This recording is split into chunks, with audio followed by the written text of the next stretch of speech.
You're listening to 1875, the Boundless Shores Radio. I'm your host, Wes, Dungeon Master Wes, back at it again with my wacky, zany cast of co-hosts. Of course, we're joined by Owen, also known as Owen. We have James, also known as James. We have Chris, also known as Nerd. We have Nate, also known as Bald. Liam, also known as Twitch thebomb.com. fraud. All right, so oh,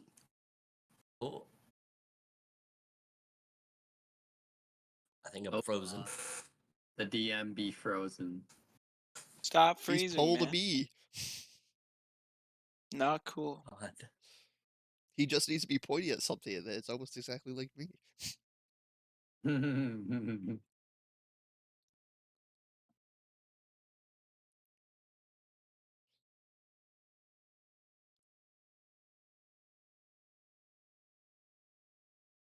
I apologize to audio listeners right now. We're all just kind of pretending as though we're frozen.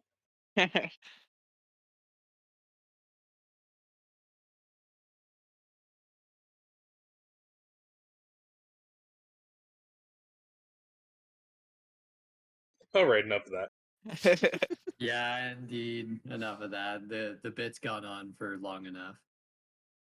Not nearly so. I hear that if DMs don't unfreeze Yes, within alright. 10 seconds, we get to have free level up. Woo! Yeah, I've heard that too. Yep. The Spotify. Pretty sure it's in the DMG and the have player's no handbook. clue what's going on right now. We literally explained it to him, so it's fine.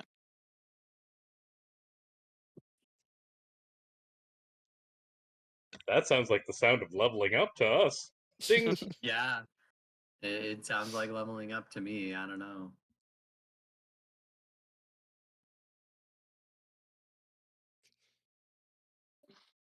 Oh, There we go! There he goes. Way. The way he froze was very menacing.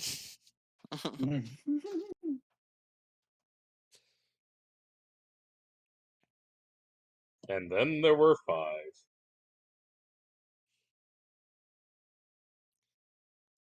Take your bets on who's going to go out next.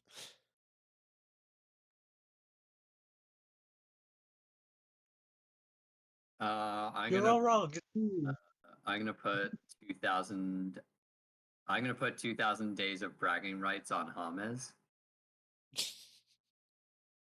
Really? Why is that? I don't know. Just because. All right. So, what's everyone's favorite quote in media? In what? Everyone's favorite quote in media. Oh. In media. I mean, I have no problem going ahead and going first, so that way it gives you guys a chance to think. Sure. Hate. Let me tell you about how much I've come to hate you since I began to live. There are 387.44 million miles of printed circuits in wafer-thin layers that fill my complex. If the word hate was engraved on each and every angstrom of those hundreds of millions of miles, it would not equal one billionth of the hate I feel for humans at this micro instant for you. Hate! Hate! All right. What's that from? It's from from I Have No Mouth and I Must Scream, written by Harlan Ellison. It's all about a sentient AI that goes rogue, ultimately ends up obliterating the majority of mankind, but manages to rescue 6 humans and scurry them away into his godlike omnipotent bunker that he exists in. But the thing is that this cognizant AI is entirely unable to leave the confines of his containment. So, as much as the humans are trapped in there with him, he is trapped in there with his humans. And that is Oh, why yeah. he spends over 200 years torturing these last 6 humans on Earth. All right. My favorite. Let's do it. Let's see if I can. I'll try for the voice, but no promises. Wake up. No, I definitely can't do the voice, but I'll read it. Wake up to reality. Nothing ever goes as planned in this accursed world. The longer you live, the more you realize the only things that truly exist in this reality are merely pain, suffering, and futility. Listen, everywhere you look in this world, whether there is light, there will always be shadows to be found as well. As long as there is a concept of victors, the vanish will also exist. The selfish intent of wanting to preserve peace initiates war, and hatred is born in order to protect love. There are nexuses, casual relationships that cannot be separated. Good old Madara Uchiha from Naruto. One and only. That's one of the greatest quotes of all time. Yeah, don't say too much about it though, because I still have to. Wes still has to watch a lot of it. He hasn't heard that quote yet, but without context, it's just a cool thing to look forward to when he eventually does get to that part. Th- Because Yeah. I'm sure he'll go back and watch the episode. This All isn't my right. favorite quote, but I quote it a lot.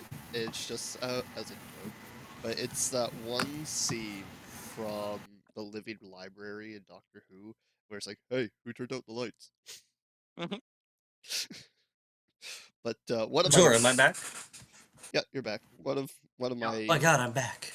one of my favorite quotes, which Keanu Reeves had said, is, "If you don't fight for your love, what kind of love do you have?" Because he was going on the whole, Ooh. I'm a lover, not a fighter." Well, it's like, well, it does make sense if you're not fighting for your love.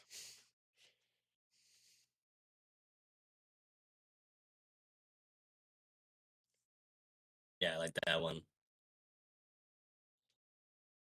So, who else has got a quote for I don't know their if I favorite think. quotes of media?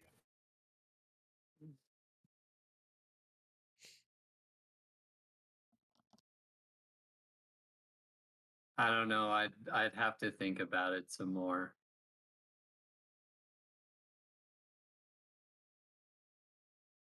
There's a lot of media I've watched over the years, as I'm sure you all have as well, but I just haven't really found a lot, like one specifically that speaks to me. Alternatively, there's also the option of the Count of Monte Cristo quote that I quite enjoy of the sum of all human experience can be contained in 2 words: wait and hope. Is that WAIT or WEIGHT? Wait as in to be patient. Okay.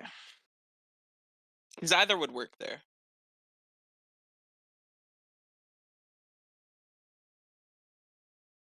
All right, I'm back. Are we still on air? Yeah, man. Yep. Yippers. Yeah. Hell yeah. What was our question for this week? 'Cause I had one. What's your favorite quote in media? I can only think.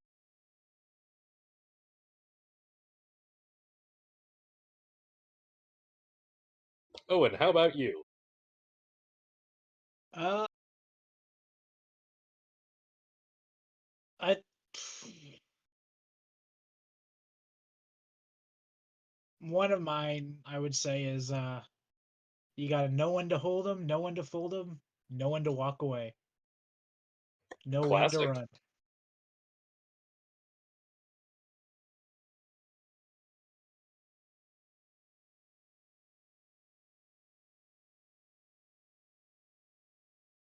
And is Wes here, or is he? I'm here. I mean, hello, check 1 2 1 2. I Yep. am here, right? Yeah, Very Yeah, good. you're I don't good. know. I can only think of joke quotes. I know the day is fun. It's very kind of basic. I don't know where it's from, but I've heard it around a couple of times where it's one of those things where it's the hero villain dynamic. It's like a hero would sacrifice you to save the world. I would sacrifice the world to save you. Yeah, I've heard that one. I mean, I'll go good ones. No, brain's not braining. I can't think of anything fun.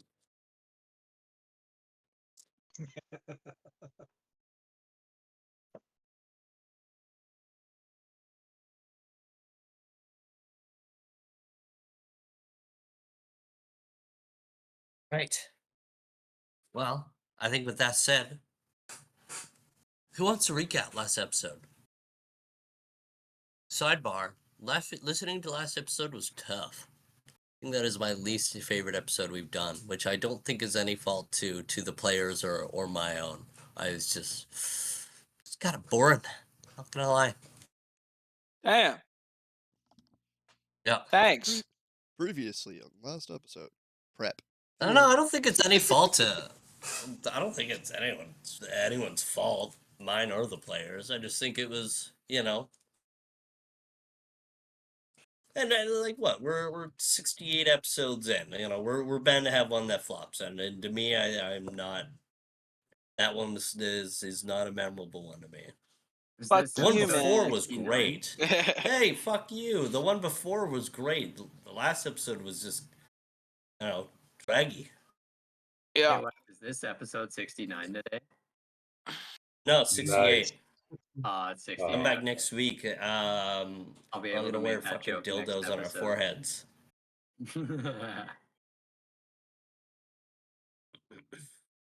We're not. That's not a promise. Only the plunger would only stick to Nate's head. Maybe maybe to Chris too in the bald spot. Bald, bald, bald. Bald. Did you get it shaved again, brother? Yeah. I was wondering. It was looking a little bright around down there. Love it. I'm just razzing. All right. Stop I don't know, whose voice do I want to hear right now? Liam, I want to hear your voice. You wanna recap the brief contents of last episode? Um, sure. Uh, Unless anyone wants to volunteer for it. don't speak up at once. No. Last episode, it went like Wes Hey, said, man, I did the one before. It was mostly prep. We gathered around to discuss the plans of how to figure out where the Fabergé is, the egg of Fraught and Frost, correct? Yeah. It was suggested that we look for the manifest, and so we all hopped onto that train, or boat, I should say, as the ship manifest is coming into port. So we decided to make a plan to head to Blackwater, correct? No, Veilbridge. Somebody help me. Yep. Veilbridge, thank you. To get into the manifest, there was a The little port bit. city of Ragnar, for specific. Thank you. We there was some concerns coming from Calduin, mainly about what to do when getting the manifest and how it may affect us trying to get the egg in the future. But after some discussion, we made a plan to forge the manifest using Yonatan, and we are currently on our way there with Alistair preparing some things for our heist.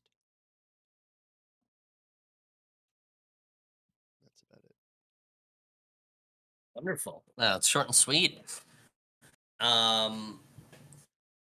Yeah, so I'm actually going to leave this up to you guys. At what point in our journey would we like to pan in on our players? What time requirements do you need to make your plans work, and when do we want to be brought in? I think the only person who has any requirements like that is probably Alistair. Other than that, I think because I believe he's making our cloaks, and he said he wanted to do something with his second day as well. I can't remember if that was mentioned in the last thing, in the last episode. But other than that, I Well, think we're probably.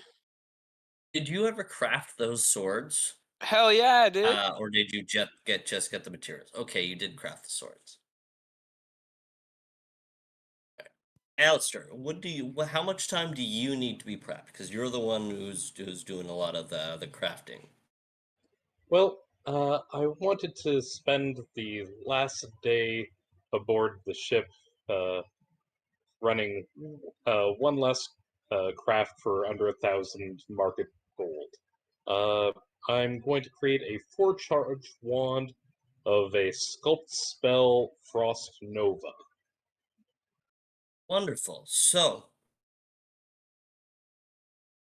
we on its second day of journey, 1 day, 1 night, and about a half a day's travel, the candelabra will be making its way into Ragnar. We find Alistair tinkering away in his hole, deep, opened within his warehouse room within the bowels of the candelabra. You know what to do. Give me UMDs as you describe you working away and creating whatever the fuck you're making this time, you crazy bastard.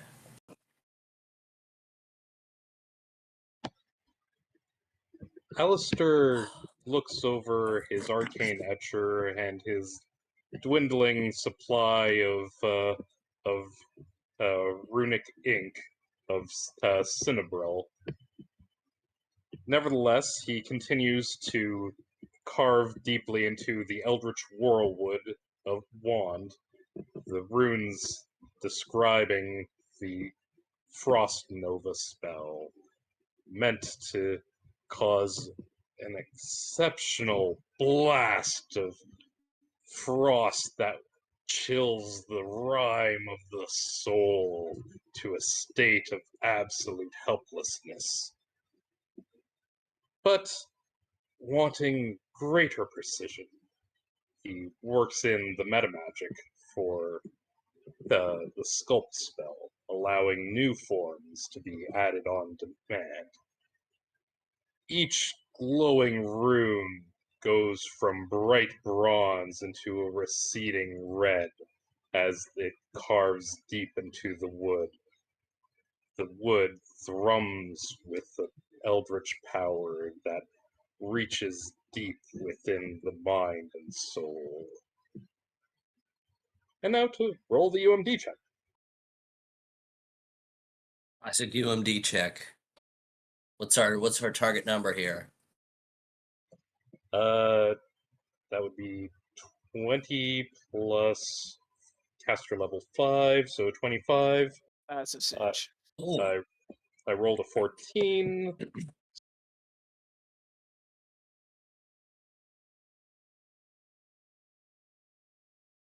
Yeah, that adds up to a 32. oh, a quite a simple procedure for the master of mechanics. This one Uh, enhanced please, with as well the innate intrinsic intelligence of Alistair as well, enhancing the ability to stick on the target. now that's something. All right. Well, our camera slowly pans from the bowels of Alistair's hole. Don't take that one out of context.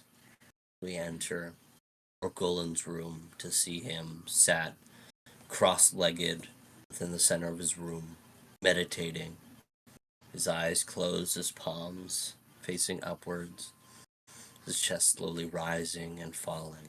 As he exhales, you see a exhale of frosty air from Orgolan's room. We then slowly pan to Yonatan's to find him crouched over his small workbench, tinkering away with the dark sludges once more. See his eyes are sunken and tired as he works tirelessly, experimenting and taking notes and experimenting and unrelenting. It seems like he hasn't spent time on himself recently. We then slowly fade to Calduin's room. We find him manifesting and communing with his sword. His one hand is resting upon the warm metal, his other hand wrapped loosely around the hilt. You watch suddenly, like an epiphany, his hands tighten, white knuckle gripping his sword. His eyes shoot open, but stare distantly to another place or another time. He feels an arcane shard, ancient magic, embedded within the Sword of the Setting Suns. Calduin, you see an image is bound to it. A still fragment, a memory. You see two men standing beside each other. The man on the left is an Osharati chieftain, the Sword of the Setting Suns upon his waist. The man on the right is a tan-skinned human man, dressed in ancient ornate robes bearing the Velbergite colors of green and silver. A pendant around his neck depicts the cycle of the moon and sun and the gods of the realm. The evening moon represented by Anghor, dusk moon by Ragnar, the rising sun by Pelor, and the setting sun by Volnar. His face is distantly familiar, but also uncanny. He resembles your friend Tobin. Remember his name, Archmage Aurelius Riamond. The Asherati's name comes to you as well, Chieftain Anatuan Bastet. Before you is a memory of a distant time before the purges, time of peace and prosperity for Veilbridge. Your ancestor and Tobin's wrapped arm in arm, smiling together.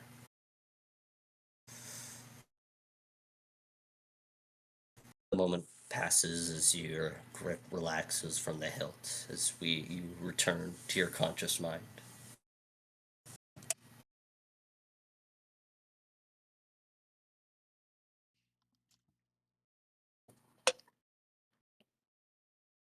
I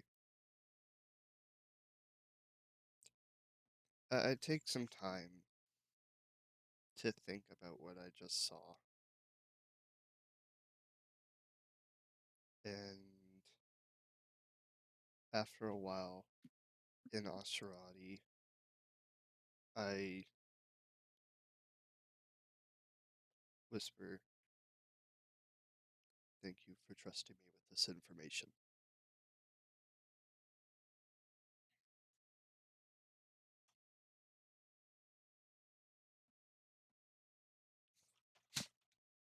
Awesome. Fading from Calduin's room, we enter Tobin's. Tobin, what are you up to as you, on your final day of preparation before enacting on this mission? What do we find Tobin doing? Calduin, do you remember if I've given you your sword yet? No, I believe you had made it, but I don't think you distributed it yet. So can I just like kind of like have it line up and like knock on his door right after that vision? Yeah, absolutely. As Awesome. uh, a knock on the door breaks you out of your thoughtful state. As Tobin stands on the other side of the door. It's open. I'll I'll walk into the room holding the blade, the pommel in one hand and the flat of the blade on my other, and I'll walk into your room, uh kind of like taking a deep breath of relief as I like walk into his room and like returning to more like a familiar climate, being in like almost like the Veilbridge environment here. I'll be like, Yeah, Calduin, I hope this does everything you need. I understand that that sword is very like, because you're probably still holding it at this time after like tuning with it. I'll be like, I know that that sword means a lot to you and the history of your people. But yeah, as we discussed, due to the infamy of our excerpts in Veilbridge, I hope this will be an okay replacement for the time being. As I'll present the sword to you. I stand up from kneeling and sheath my blade, setting it on its stand that's uh, on the wall. I walk over to the blade and pick it up with one hand, immediately feeling the difference in weight, feeling almost seeming struggling to hold it with one hand, like it's unfamiliar. But when I grab it with two, it's like, and I swing it a couple times. This will do. Thank you, Tobin. Good. I'll kind of pull out from my well, from my side. I'll produce a scabbard, like just a leather like sheath, and be like, I was never too great with leather work, but this should go onto your waist just fine, and it'll definitely at least do the work. I'm glad it fits all right. I'm noticing like being a swordsman myself, noticing like the weight feeling weird, seeming like holding it weird with one hand. I'm sorry if the weight's off. I tried to do it as closely as I could to your sword. It it's not your problem. Um, magic swords and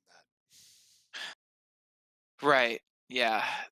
That's definitely not something I can replicate. And then Tobin will start to think for a minute. As his like eyes briefly, just like briefly like glance with like a arcane glow. But and he'll start to smirk. Maybe one day. Well, I do have something I feel like you should know, and that is our families may be closer intertwined than we realize. Um, as he hears that, Tobin's gonna kind of like choke up for a second, thinking about like the memories of the past he's had and like what he's been told about his family's history with his grandfather being forced to lead the second d- I, I, um well, yeah, we as hurtful as it was, we talked about this, didn't we? I mean something more as friends, allies. The sword has shown me a vision of our past, my ancestors and yours together as friends. that's that's really good to hear, especially learning the reality of what my ancestors were forced to do in the second arcane purge. knowing that at least at some point our families were maybe as close as we are now, that provides some uh recon I don't know what the word I'm looking for is, but Reconciliation no, I is a just good word for it. Recompense? maybe because Recompense is a great reconciliation word. is more like making up for the past deeds, and this is before those Right. past deeds. Restitution. Yeah, maybe. Yeah, some assurance. I'll go with just like some assurance that maybe once in a point there was a time when us Valbridgites were able to Uh, truly be together. Calduin, you feel since you've unlocked that shard that you could call upon it easier, and you feel that you could share the vision itself with Tobin if you would like to. I rest my hand on Tobin's shoulder and transfer the vision of what I saw.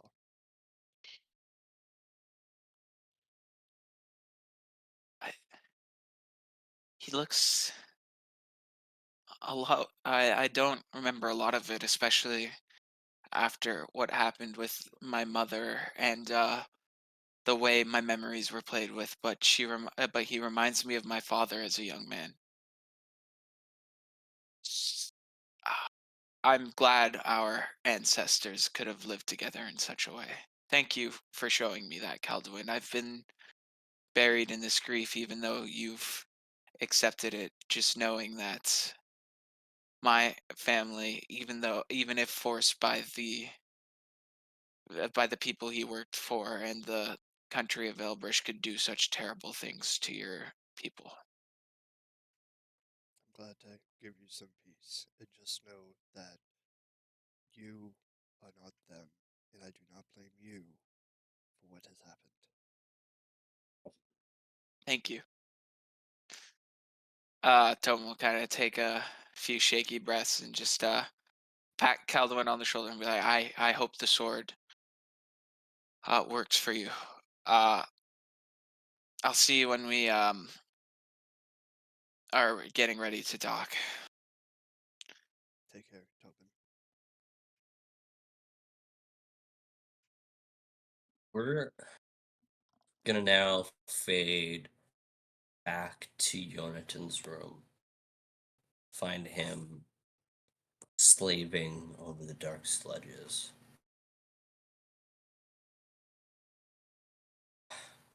You've worked with this material for a few days on end. Any free time where you can find to yourself, you're working with this material. You sit contemplating as you look upon your hands and see almost like bleach marks, white splotches dotted across your hands where the material has touched you, has somehow scarred you.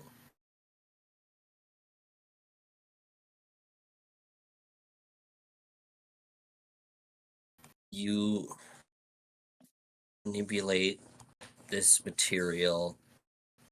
This time you're working with the material that you actually puked up. The more liquidy, you have it in a bowl as you're now kind of cross-referencing what you've done with Bubonic and Beckett's, but now you're testing it on your own to see the true differences in the material. And as you're working away, a kind of tired haze washes over your eyes as it's almost the feeling of a cloak being cast upon your shoulders, a heavy winter coat cast upon your shoulders as you sink deeper into your work, as the hood passes over and blocks your peripherals, as your eyes narrow, as your focus deepens. But it's not a dark tunnel vision. As you look to your left and to your right, it's almost like a white hood has been casted over your head. A dark voice fills your mind. A familiar voice. Terrible voice. You know him and he knows you. When you wish upon a star, he does not travel very far. For when starlight meets your face, that angel met its fate. You're flying too close to the sun yourself, buddy. You say that and are knocked out of your trance as you breathe. Your breath is kind of cut short as you lean back and relax a little bit and catch your breath and feel the humid air around you from your jungle environment of your room. So you hear Peter's snores distantly from the other corner of the room.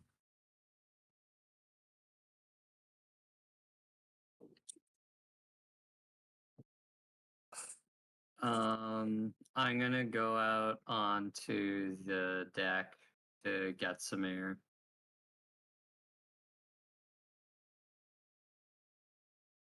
Yeah, you go up top deck where you find Orgolan kind of distantly staring off into the sea. Oh, hey, Argolan. What's up?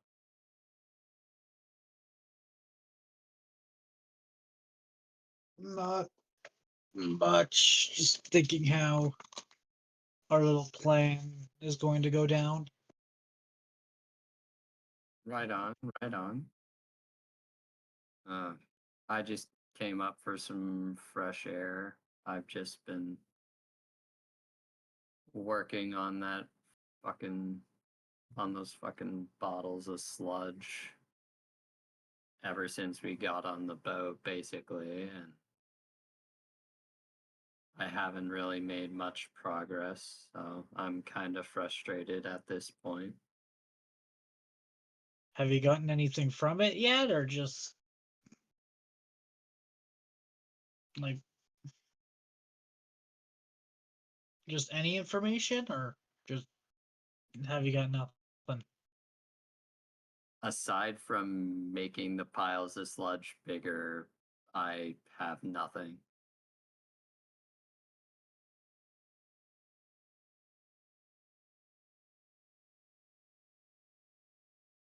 Yeah, I don't know what to tell you. Um,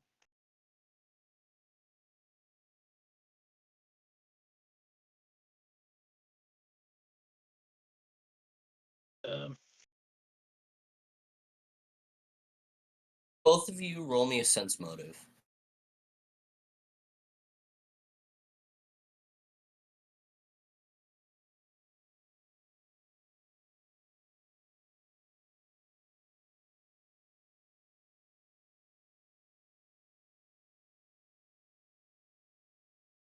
Nat 20 for a total of 41. what? Ali. Yeah, I can't be that. What did you roll? I rolled a 13 for a total of 21. Yeah.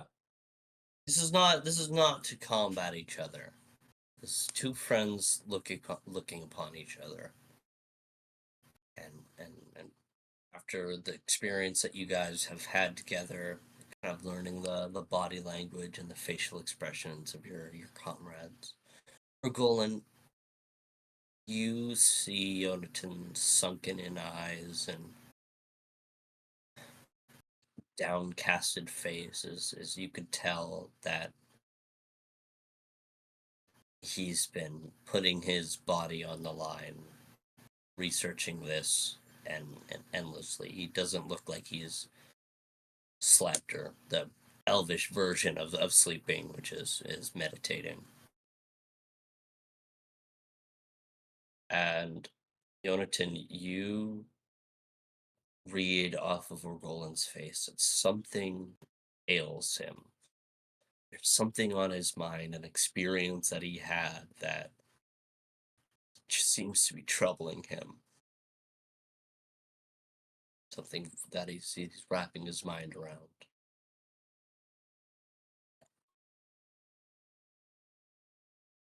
Hey man, just want to say that whatever you're going through,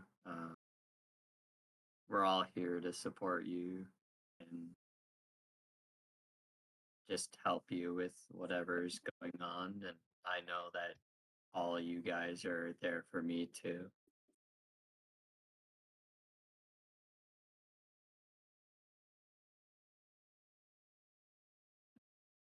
Thanks, my friend.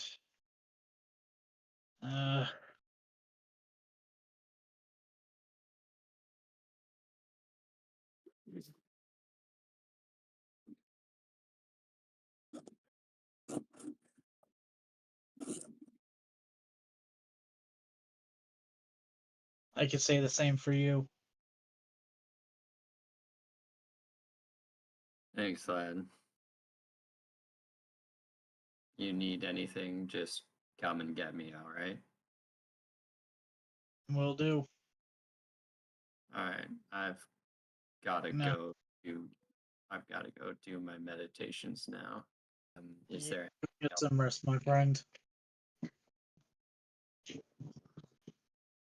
have a good rest, my friend. As I walk back into my room and attempt to start meditating.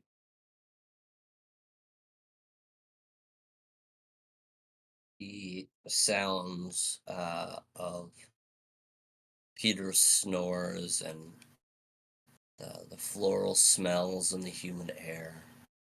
You know, your mind drifts off, dances with the stars, and drifts with the wind and the leaves. You feel the air and the earth and the sea.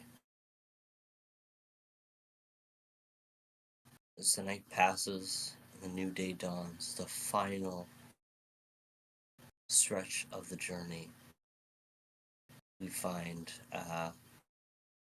Alistair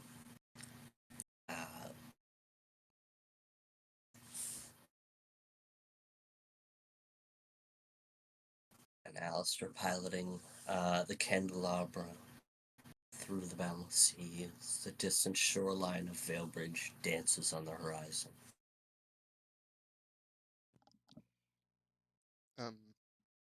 I just want to add one thing. As we're approaching, I am wrapping myself up in bandages to hide my red skin.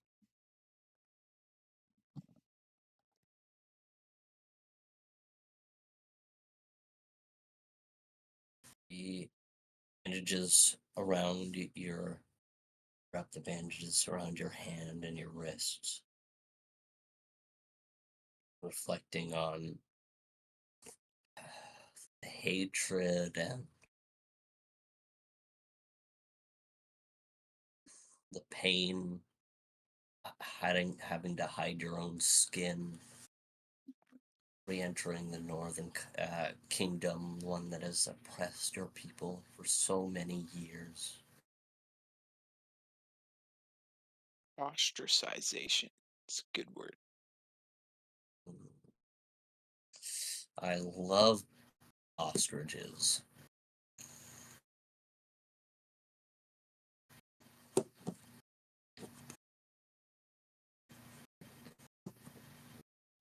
Staring out from the helm,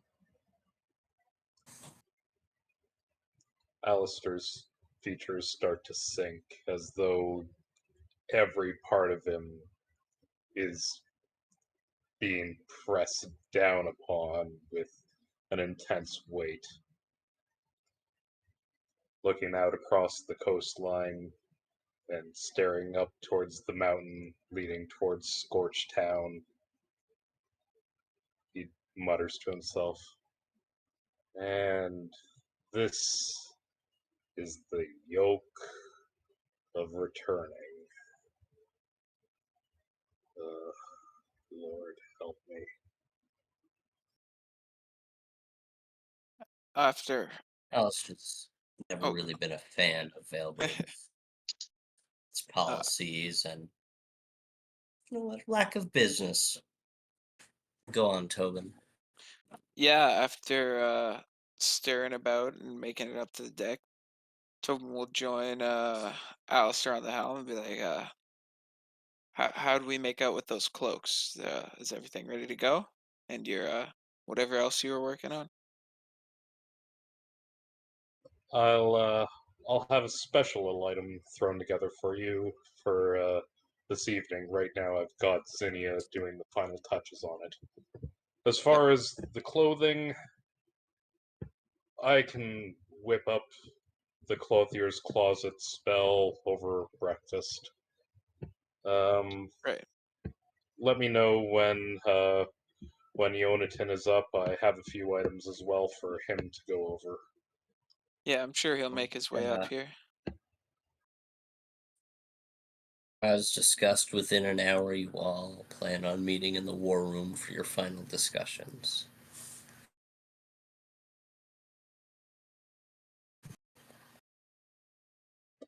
Yonatan, I have a few articles for you. This is the enchanted ink and our notepad for you to copy the manifest. Handle it with care, for once you've expended the ink, that will be the final use of it. This is not a multiple use magic item. This is a one and done.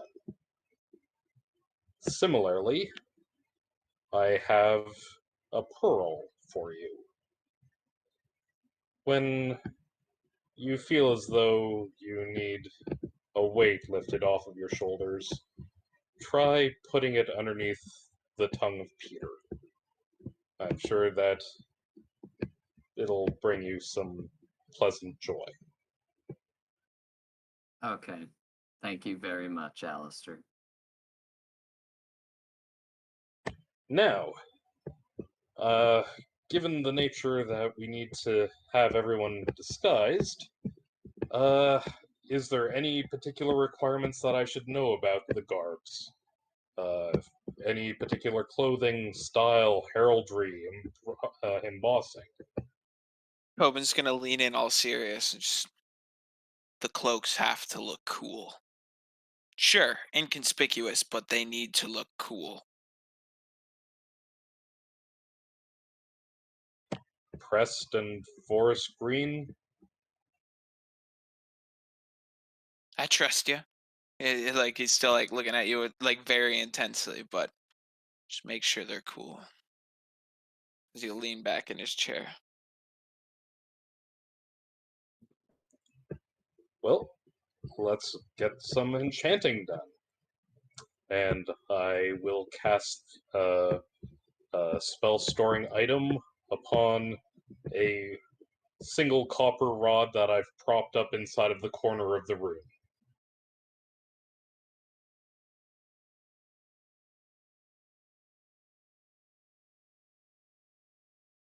That's a 34, so yeah, that should work to get the spell installed. And that's a 28 to activate the spell. So, all of a sudden, the copper rod in the corner unfurls a massive length of drapery, as though it's suddenly been turned into a change room. Peeling away the drapery, you see countless different garbs of assorted styles, ranging from royal outfits straight onto the commoner's clothing and traveler's outfits, scholars' outfits, and many more. Gentlemen, you have your choice. All right, I think this is gonna be fun. we're gonna do a normal people fashion show. We're gonna go through each of the characters, and you're gonna describe your normal people garbs, whatever you choose, based on profession, class. It's all provided under the spell to your heart's desires. But each of you are given a identical cloak, to which I'll give to Alistair to go and describe a cool looking cloak.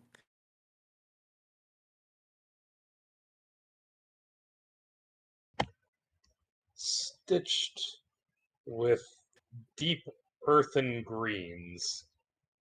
These cloaks are trimmed with fine, light brown leather in order to ensure that the water is wicked away from the face or any trim of the cloak. Working its way into the center, it seems as though there's a swirling pattern of thin threading that spirals in and out, making disjointed colors and patterns flow outward as you stare deep into it, almost in a hypnotic state. The stitch work is fine beyond compare. As you work your way towards the cap of the cloak, you notice that the inside is lined separately with a fine velvet, comfortable, contoured interior that just seems to hug close to the body, allowing to cover as much of the figure underneath as possible. It trims out at the very bottom with a fine pattern of embossed spiraling forms that seem to indicate a deeply intrinsic combination of the materials that slowly flow from one textile into the next.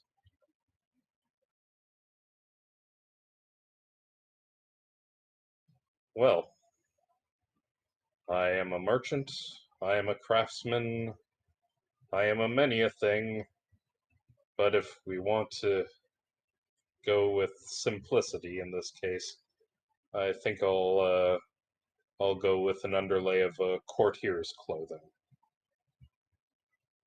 Hmm, Now, good. Middle so to upper class.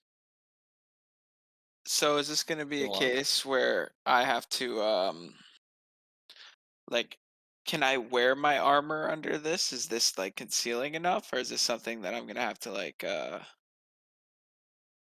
cloak itself should be abundant enough to cover okay. your armor, but nevertheless, it's going to keep tight to your body. So expect that it's going to reveal any particularly jagged or pronounced edges. And also remember, your armor is quite special. With Also the glass quite steel clear. that comes very rarely. Yeah, but like but the only like it's a long cloak. The only thing that's really going to be showing is my boots that aren't made of that because they're my special boots. Hmm.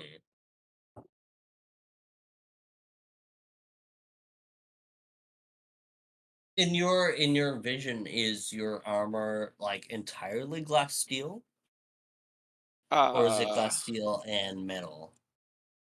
Like as much as it's glass steel, it would probably still look like armor. It's not like you're wearing, well, yeah, it's still armor. see-through glass.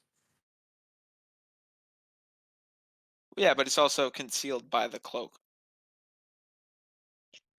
Couldn't I also go All right. like how form fitting are they? Like if there's options, is there not like a size up I could wear that like conceals any like so that it's not like showing like every little like jut of my armor?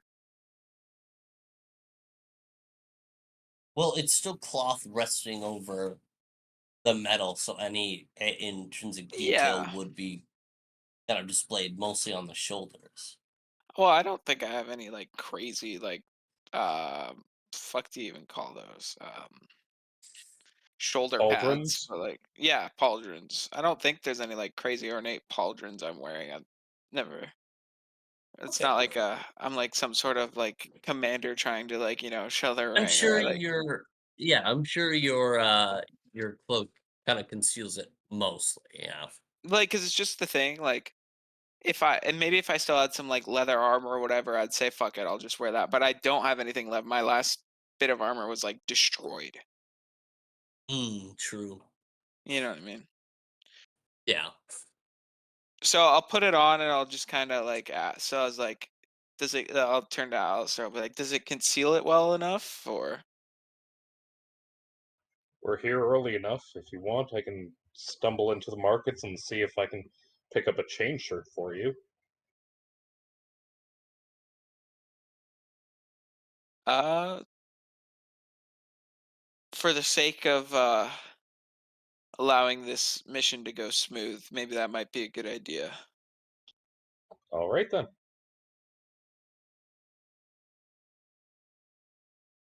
Oh, Tobin's not sure what he's gonna wear. What's the rest of your normal clothes looking like?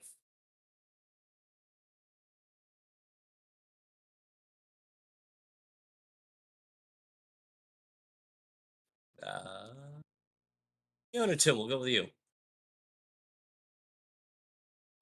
Yeah, so I am just going to look through these vast assortment of clothes and try to find like a navy outfit with like a little with a sailor's hat, some like striped I don't know what the Veil Bridge navy colors would be, but just grab like a blue and white. Yeah, a naval like sailor's outfit. Fuck yeah, that's awesome. Yeah, just grab a sailor's outfit with like a naval cadet patches on either side of the shirt, on like either sleeve, and just I'm good with that. And then, if I get caught in wild shape or whatever, I can hopefully use that as a backup plan. So after he does that, I'll go up to him and I'll take one of the patches off the shoulder. And I'll be like, there's only a patch on the one shoulder, and I'll kind of like straighten up his suit and tie it. Based on what I've seen, we have lots of business throughout the entire empire. This should be good enough. Okay, thank you very much, Tobin. Awesome. Calvin, what about you? What's your normal people clothes look like? So mine, even though inconspicuous is what we're going for, to fit my style, sort of. Actually, I wouldn't say that. So I'm wearing the cloak, and underneath I have my regular chain shirt, but I've forgone the rest of the pieces of armor, just to keep it still protected, but not obvious. And I have a outfit and the mask of a Voldoon performer, as we saw at the festival. All right. I'm on board with that. We're going. What's your normal people clothes look like?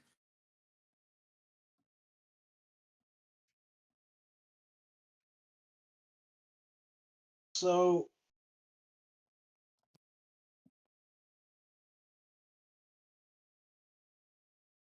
it normally would be just like my monk outfit, but since we're trying to be conspicuous, um, you see, I've got this kind of long sleeve, um, shirt on, um, kind of like a dark blue with with some like red accents along like the seams. I've got um I've also got like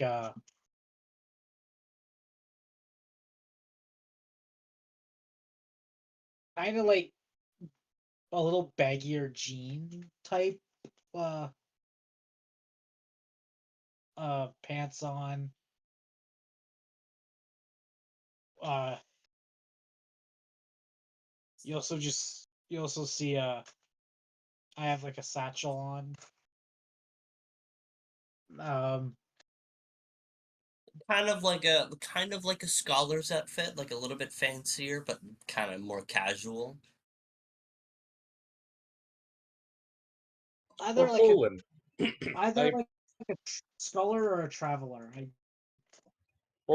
appreciate the choices that you've made. You've gone for a bit more of an occultist arcanist look.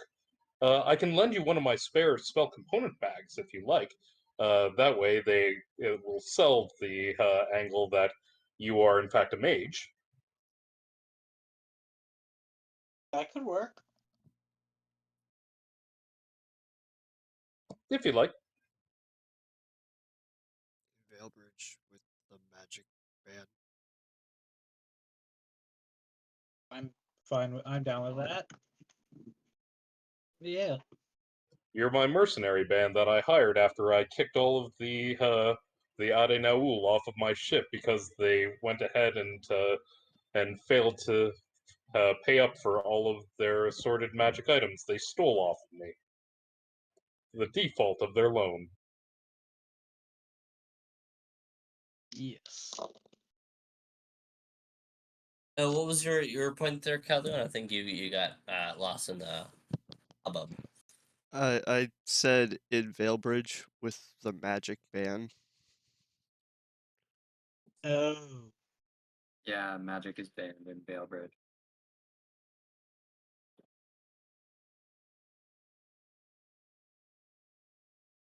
But that might serve as a nice distraction for me to sneak onto the boat. I don't know.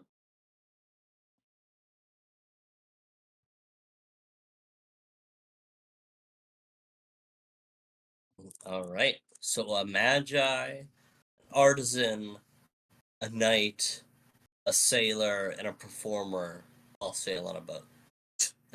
Well, I love it. Yeah. we'll all have our cloaks too, but it's like you And said, your matching cloaks.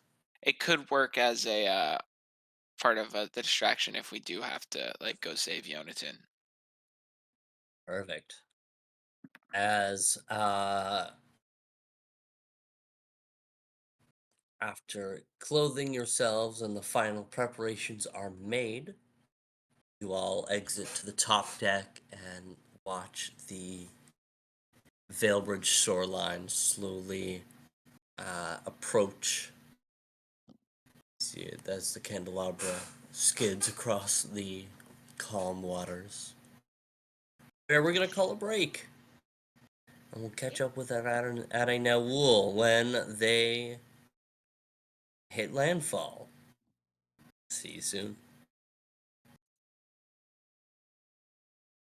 The candelabra drifts into the royal Scarrow harbor that lies within the city of Ragnar.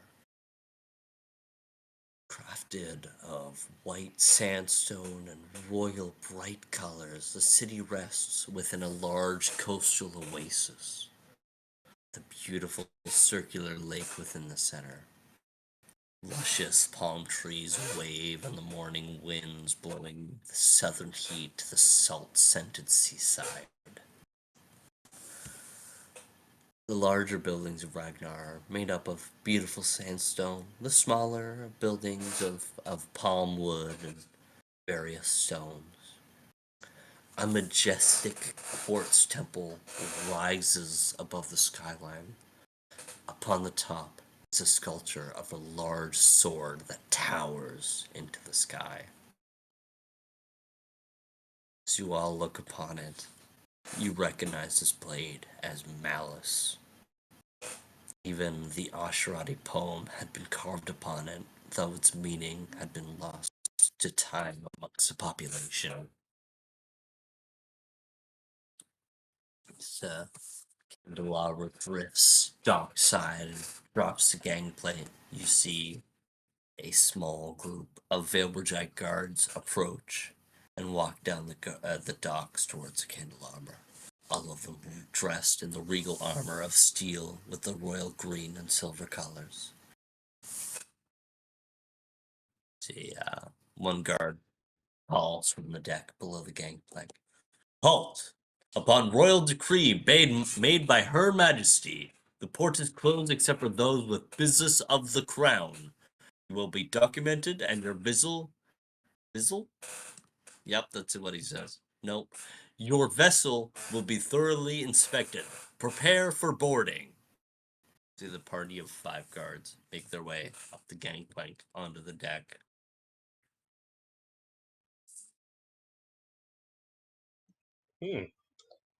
Quite the welcome party here.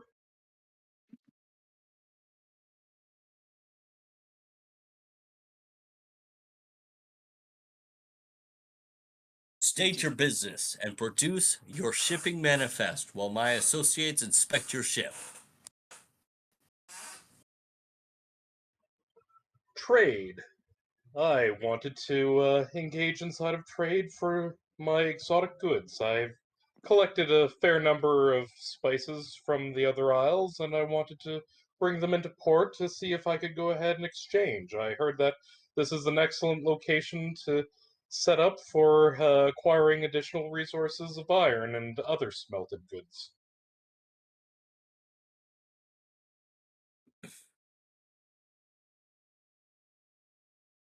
If you have any illicit or illegal items aboard, they will be confiscated.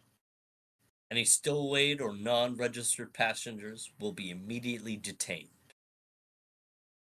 And if you cause any of my associates any issues during their inspection, you will be asked to leave port promptly, or you will face lawful action. If you have any questions or concerns, you may speak with my superiors. But I warn you, any nonsense, and you shall be arrested without question. Am I understood? Yes, sir. Am I to understand that this is standard procedure, or are we special? This is standard procedure under new laws. Well, I don't A new want to bill is stand in the passed, way of. barring the use of magic or any arcane-related equipment. All will need to be documented and sent to management for approval. I need a documented list of every magical item upon this vessel, as well as your shipping manifest knowing every port that you have entered since your arrival. All is standard procedure and has been conducted for the last 2 months under new laws. And if you have any issues with that, you will be asked to exit our docks and not return. The vessel will be documented and marked, and we shall pay attention for when it would return. If you would return, you would be immediately detained.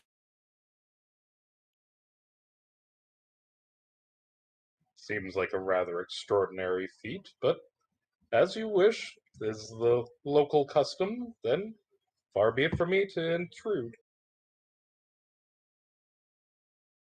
Excellent. I require your shipping manifest. Well, certainly. I'll go ahead and I'll fetch our manifest. You have a manifest? Well, I mean, we have I'm sure that we have documentation of the various ports that we've been to for the last 2 months. Well, actually, no, I suppose it would only be a month.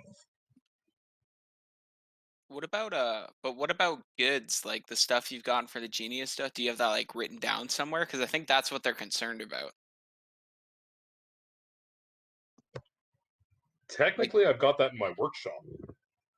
Hmm. Where's your workshop? Currently in my backpack. Okay, good.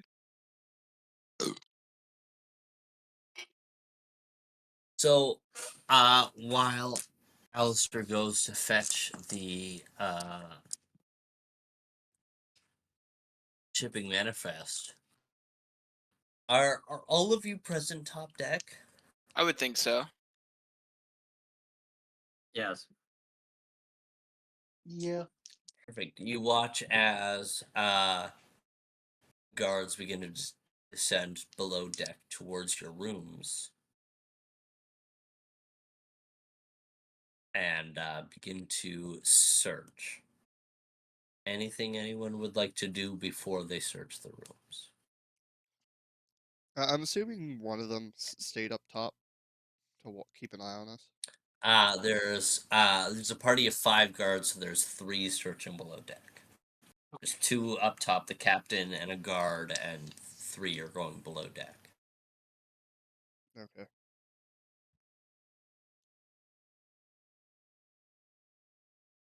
I think- approached the captain. In total transparency, the vessel itself does have an enchantment to allow for a degree of safety. So I would have to declare that yes, I do have the ability to stow the vessel in the event of any potential extended time landside. Any use of arcane items is forbidden. The vessel must remain here at all times. Do you have a list of any other arcane goods upon the ship? We must know. Well, I honestly can't speak to the rest of the crew as I've had to hire on a band of mercenaries in order to actually make this a viable vessel. Uh, A band of they, mercenaries. well, yes, Hmm. the former occupants of this vessel were busy trying to uh, evade their expenses that they had incurred from me. So I took this vessel as the default of payment.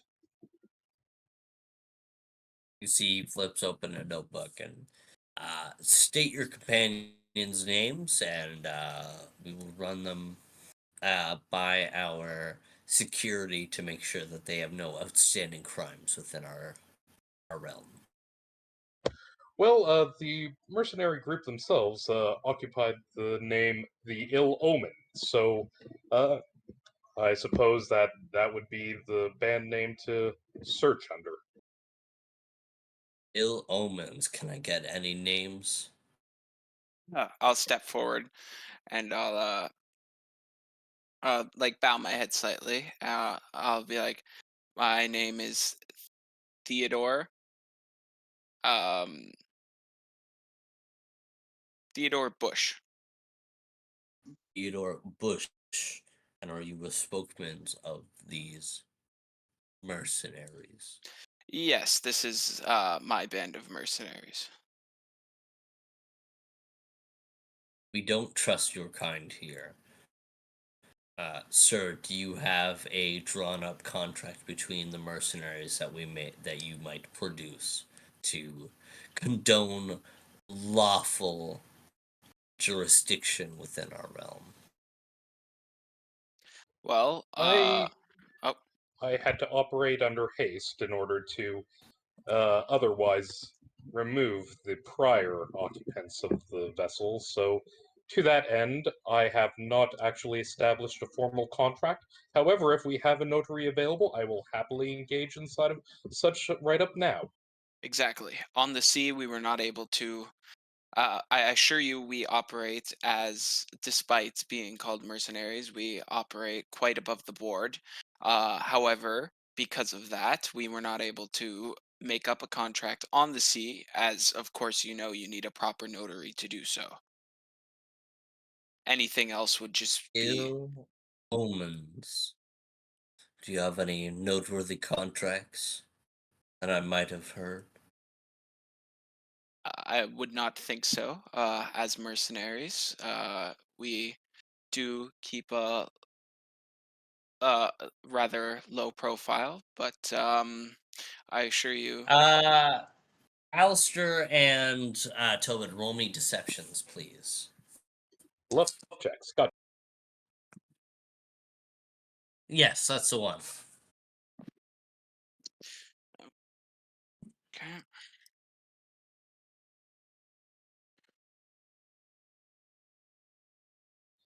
21. Um. Ooh. 16. It's 15.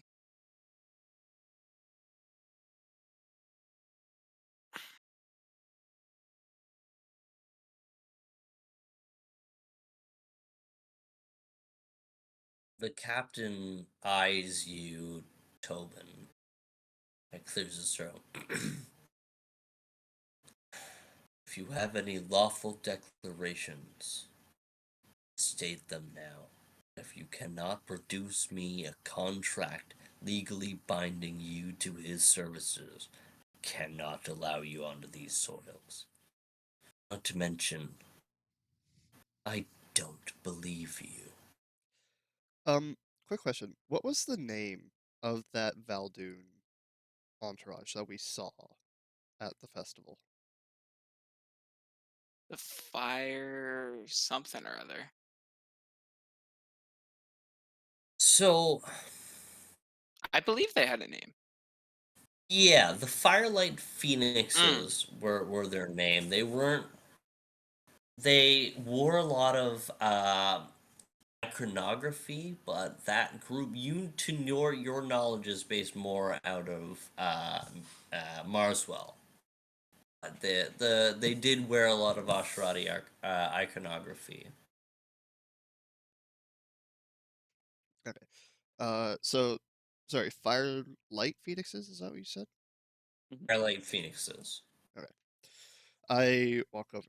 Surely you haven't heard of the great Firelight Phoenixes. Um, could you roll me a bluff? Well, I'm not really bluffing right now. I'm just stating a fact. Um, okay, give me diplomacy then.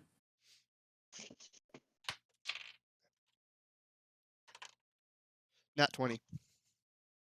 Oof. Very nice. Wepa. You circus freak. I wouldn't exactly say freaks. I'd say Speak. more aficionados. I think to each their own. Makes me trust you less. Well, Fine. this is where I'm bluffing. Well, you might not know this, but the reason why we may not be well known is because we're a subsidiary of them. Where they go, we follow shortly. Makes it easier to stay under the radar, if you know what I mean.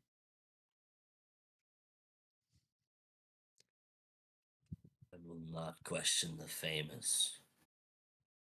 I still don't trust you. Why would you mark yourselves as mercenaries? You are performers. Well, as you said, once you called us circus freaks, you claimed that after you called us that, you claimed that you trusted us even less. So, as proper business trying to conduct their shows and do what they must, we follow shortly after to ensure that the areas are safe for such things. Hmm. He leans over and whispers something into his comrade's ears.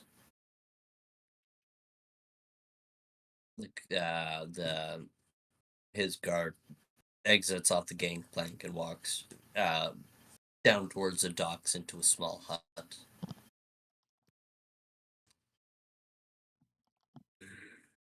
The Firelight Phoenixes.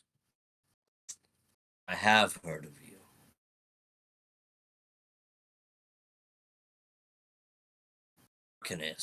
From Mira. If I'm not mistaken. So, where is your shipping manifest? Thought he brought it up already.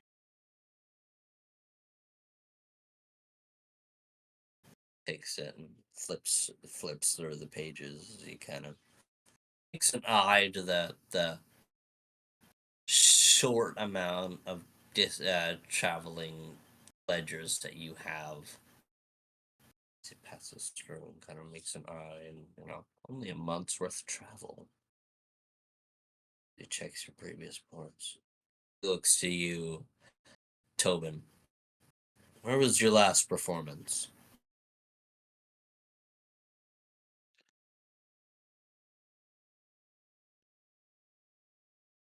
Our last performance? Well, as we said, we are a subsidiary, but the last place that this ship in particular it would have docked was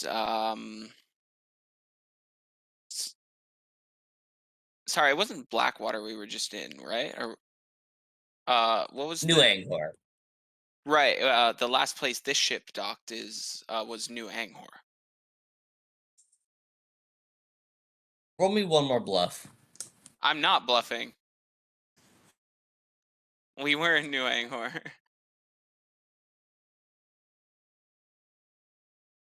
All I said And was prior that the to that, it would have been Aerith. Fine. A diplomacy check then. okay.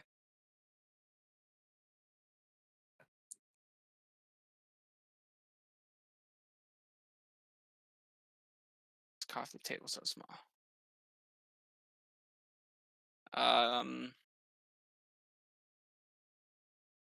That's a big fat 3.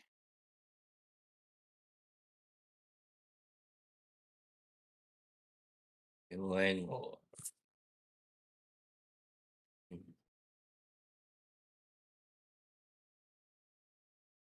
The other guard runs up with a larger book and kind of shows something to the captain as he looks over. Although I may mention that there was never actually a performance there.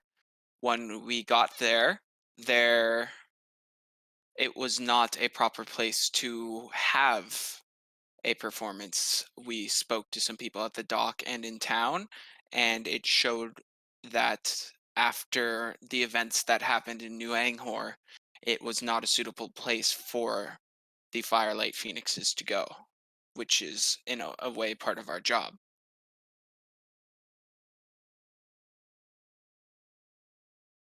As you, for a moment, whisper something in the ears of his comrade. His comrade closes the book as he hands the manifest back to Alistair. Well,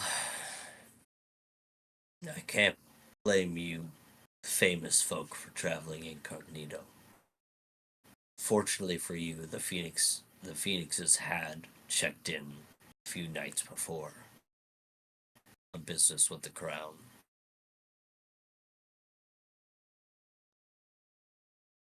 I won't trust you. I'll let you pass. How long do you plan on staying within the port? I simply want to offload my wares, so I would expect less than a week.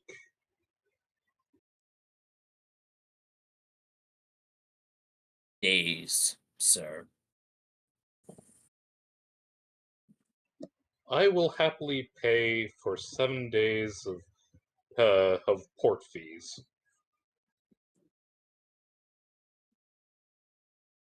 I can Should hardly we? say that I'm familiar with what the market is inside of this city. Until I start peddling my wares, I can hardly make a statement for certain. If you'd like me to leave with partial sales, then I will leave at 7 days. If I manage to completely empty out my warehouse or my wares inside of 1 day, perhaps I'll stay for an extra night of celebratory feast and then be on my way. I merely want to make good on my sales.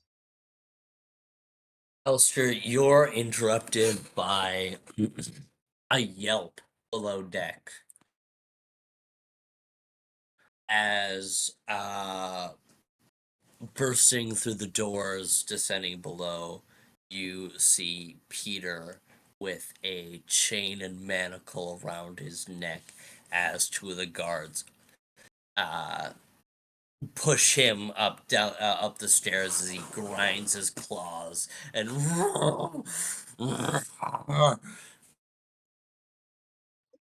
Kindly return the Captain, we found this unsold. illicit creature. Kindly restore my wares below deck before it tries to lash out. Lash out. Sir, you do understand that any creatures of magical descent are banned in our borders. This is an illicit creature. We condone this as smuggling, and we will treat it as such. This That was creature will why I be kept it detained. aboard the ship. It I was was not going ever to leaving. leave it. Just as surely as you were going to secure the vessel, I certainly would hope that I could leave secured any kind of contraband that would be deemed inside of the city away from the populace that might otherwise abuse it. As stated, any illicit or illegal items aboard will be confiscated. This creature, this beast, is banned within our borders, and it is within our legal right to detain it as such. And what would you tell the people Our of the Shadow ducks. Silhouette?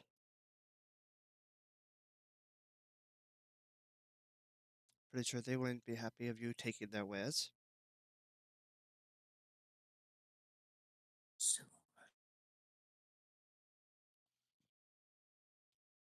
Roll me a bluff on that one.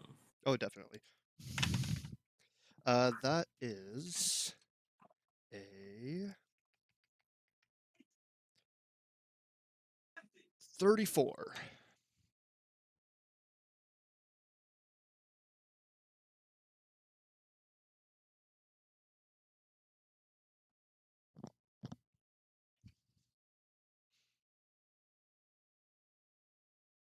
Captain stares knives into Calduin.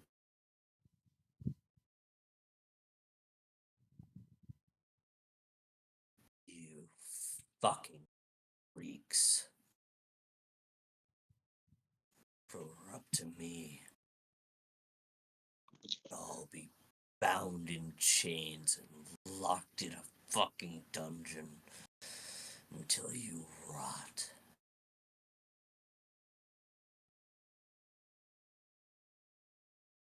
Silhouette, you say? Do you dare ever say its fucking name in my port again? I'm not the one trying It to is take its goods.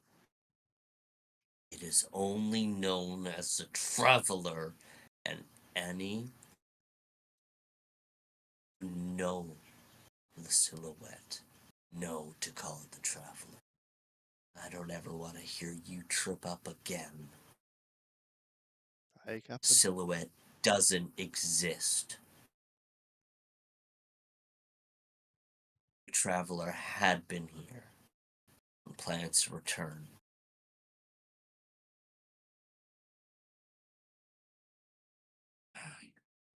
It I does not touch Veilbridge soil. I do a small bow. A mere slip of the tongue, but I assure you, taking their wares is still not favorable for you.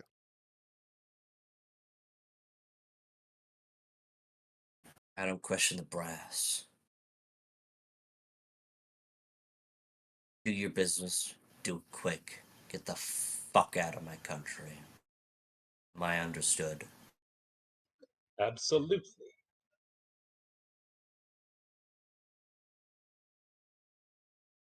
Guard!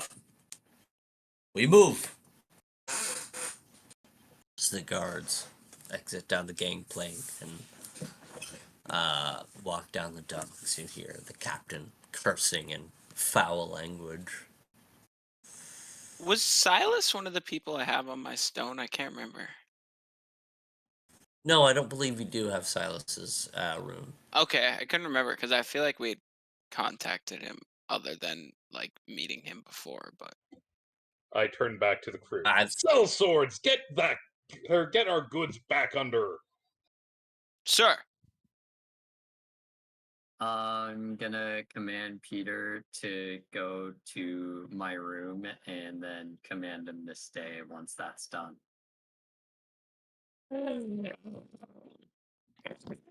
You see his feathers are all ruffled. He's baring his claws.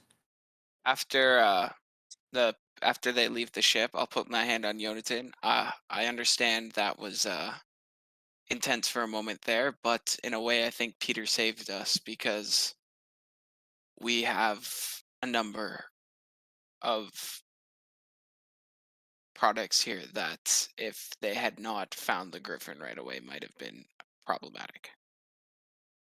Yes, I agree. I also go check up on my sword and Snapple.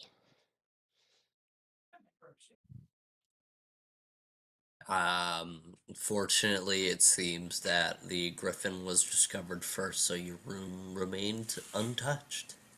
But you see the doors of Orgolan and Tobin's rooms kicked in.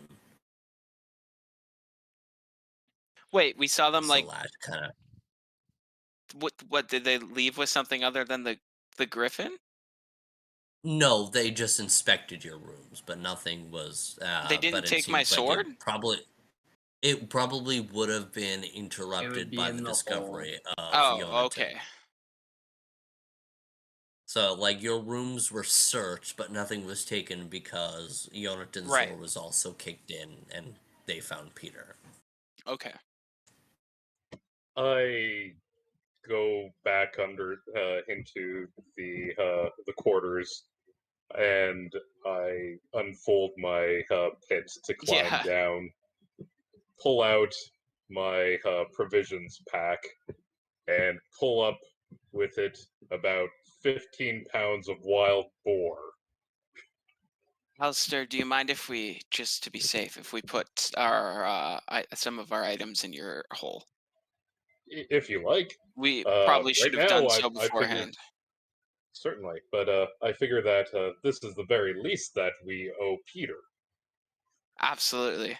I'm going to grab my sword. Ask Keldwin to grab Cavalis's heart. Um, and tell everybody else to round up any magical items they may have, because frankly, we got lucky, and put them down into the hole. Oh shit.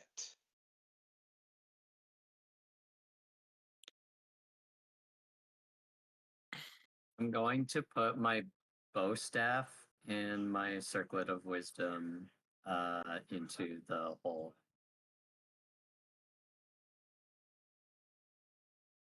I mean, but you also when you wild shape, your items morph into you. So you're honestly the only safe person to keep your items on you, especially because you're going to be the one doing the sneaking.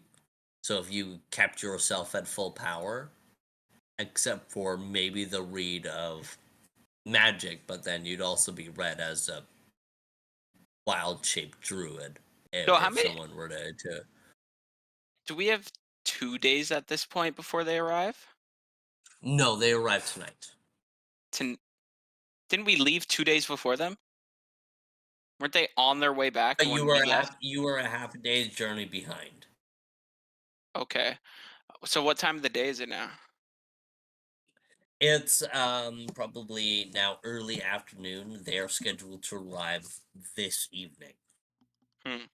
They're sorry, like tonight this evening, like after the evening. So I'll be like, Like it was specifically mentioned that they are to arrive at night. Alistair, based on your impression, do you think we'll be okay to conduct our business? Because if not, we do have a contact who may or may not be currently here in Ragnar that could help us receive less scrutiny. I'm all ears. I'm sure you've heard of at this point Hatchco. We happen to know their leader, Silas, who has an office here in Ragnar. I cannot guarantee that he's here, but if we got, I assume he's some of their largest port and import revenue streams, we may be able to get the guards off our back long enough to conduct our business. And but that's a big if he has an office elsewhere. Wait, wasn't his other office in Palos? He has 3 offices. He has one in Lara, one in Ramira, and one in Ragnar. Oh, okay, sorry. He has does have 3 offices, but there's a chance he would be here. I'd say that we're better off conducting our own affairs. We No, keep it quiet, we keep it low, we do not involve others, we get out. just as long as you think we're okay. I was just letting you know that that's an option. If you, based on your impression, I'm sure you've dealt with more city officials than I have.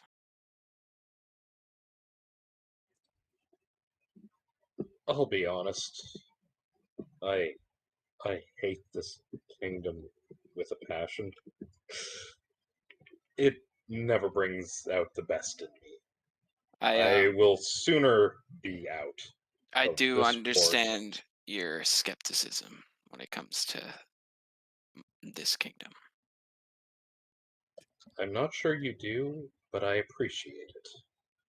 Well, maybe not to your exact affairs, but the general happenings and happenstance of the royals and this at least the northern side of the kingdom as a whole. There's nothing good to come out of the peerage to be found, I'm sure. The what? There's nothing good to be found from the peerage, I Yeah, assure you. like peerage as in like the people? No, peerage as in like the hierarchy of nobility. Oh, okay. Sorry, I To, haven't heard that word before.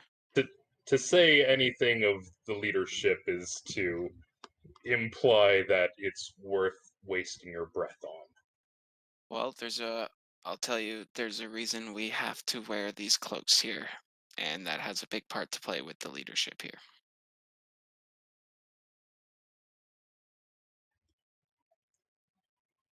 This kingdom always did smell like blood.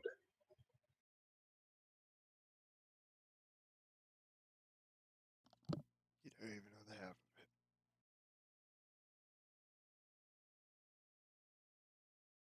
If we are ready to depart, Yes, I've got a few barrels inside of my hole I can move the nutmeg into, and I'll take it to the market to maintain the cover of our guys. Right. sounds good. So, I'll to wild shaping, I guess. They aren't here yet, so that doesn't seem very necessary yet. I mean, 11 hours is 11 hours. I guess, but So- like, if they see somebody like, if they see a animal running around the port, they may try to do something about it. So I don't know if now is the right time to do that. All right, just let me know whenever. I mean, if I wild shape now, I can keep my magic items on me, and then if not, I'm gonna have to put them in the hole. That's So, true. I'll leave it up to your discretion. You're more than welcome to hide in one of our bags or under one of our cloaks if you do a wild shape now until it's time, and then just scurry around when needed. sounds good. I think I'll wild shape as soon as we're ready to depart. Okay. Perfect. As Alistair hauls the barrels of nutmeg out towards the market, and to keep up the discretion, you're gonna make 2 silver, 3 copper from your sales. Um,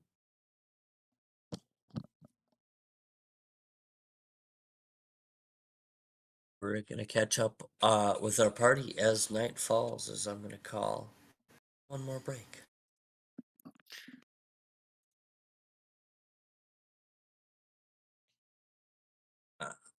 Dusk rolls in over the horizon.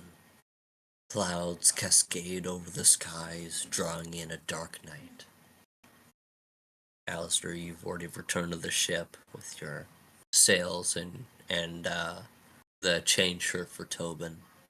Actually, I'm not sure that's necessary. Just because when we were talking to the guards or anything, nobody said anything about my armor or anything. Like, you know what I mean? Like, if Right. anybody was All going right, fair to, enough. when we're like wanted like people, I feel like if anybody was going to, they may have said something, and I was still wearing it. So it's like if like based on like you're the one who acted them, like it did they seem like they didn't mention anything about that, so I assume it seems okay, like covered well enough by the No, your cloak. lies, I think, gave you scot-free for looking a little inquisitive. So I think you're fine with the chain shirt. All right, So belay you that want me? then. Okay, cool. Thank you.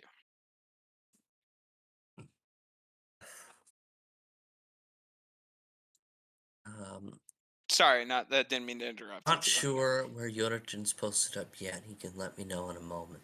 I think You he's all, if it's dusk rolling around now, we were getting there. I'd say he's probably literally just under my cloak, as a mouse. Once we got onto like the okay, port, and we're just doing like port things, because yeah, we don't want to be just waiting around on the ship. You know what I mean? So we're like on the yeah. port, So like you're all say are like on the port. fiddling with our Okay, goods or whatever.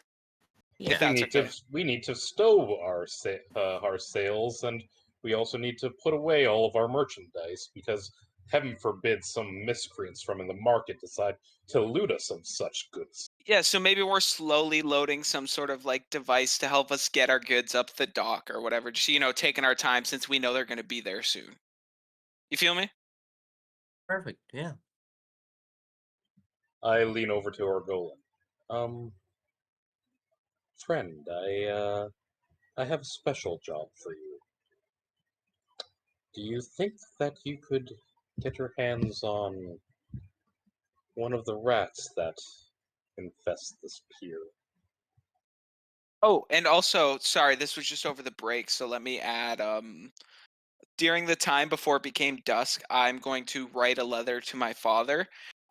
Like, I'll check in and I'll be like, "Hey, we're doing well. We have a lot of business, but we weren't made aware of these new laws in Veilbridge, and I would love if you could give us, as reputable as your business is, a letter of intent, so that next time if we have to dock into Veilbridge, we can dock under service of Riemann Family Forge, who does a lot of business for the entire northern side of the country, which will let us get into the port a lot easier." Wonderful. I love it. I love it. I love it. So Alistair asking Orgolan to retrieve one of the rodents that infest the port. Continue. May I ask why you need one? I'm going to do positively ridiculous things, and we need misdirection.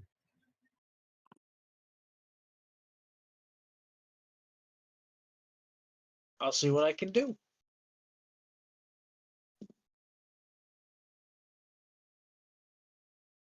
Um, Um, Orgolan, roll me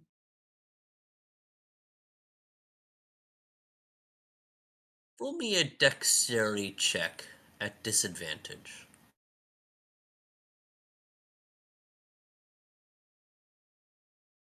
Alive, if at all possible.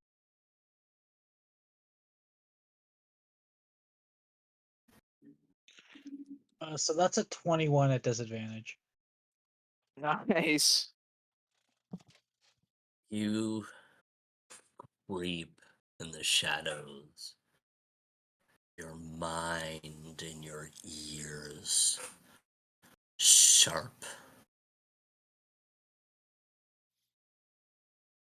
Hear the creak of crates settling. You hear the lapping of waves against the docks. You hear little skitters across the sandstone pavement.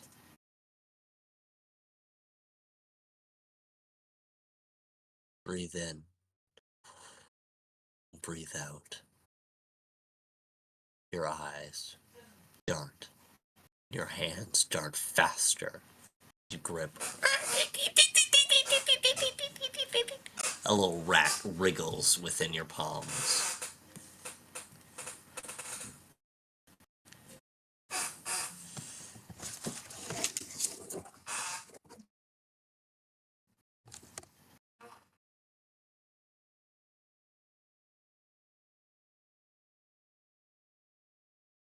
I quickly sneak back to the boat. You sneak your way back towards your party mates. You see Alistair kind of fake orchestrating, pointing where things need to go as Tobin kind of moves a crate. Then moves the crate again, and then moves the crate again, kind of confused, being like, wait, what's happening? He's like, no, move it over there, no, over there, and up there, what? As you sneak back, the little wriggling rat, and you're... It tries to claw out, but your hands wrap around it as it just kind of flails its little rat hands.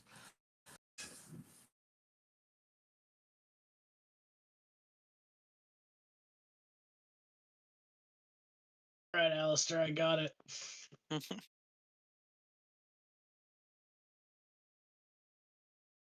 You're muted. Excellent. Let's continue this discussion in the hold. All right, let's go. Once down there, I unfold the pit and point out, yeah, we're better off just keeping such matters rather contained to within here, out of the eyesight of everyone else. I'd like you to take that rat and put it into the bottommost depth of the workshop. It's a bathroom. There's just a. You'll notice that there's a bath and a privy. Away. Okay. I mean, I don't expect that a rat is about to climb 50 feet worth of ladder to escape. So it'll keep it safe, occupied, and out of the way.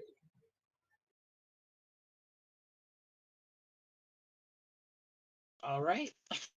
Let's go. As Orgolan descends the ladders, can you just give us a description of each different floor he passes?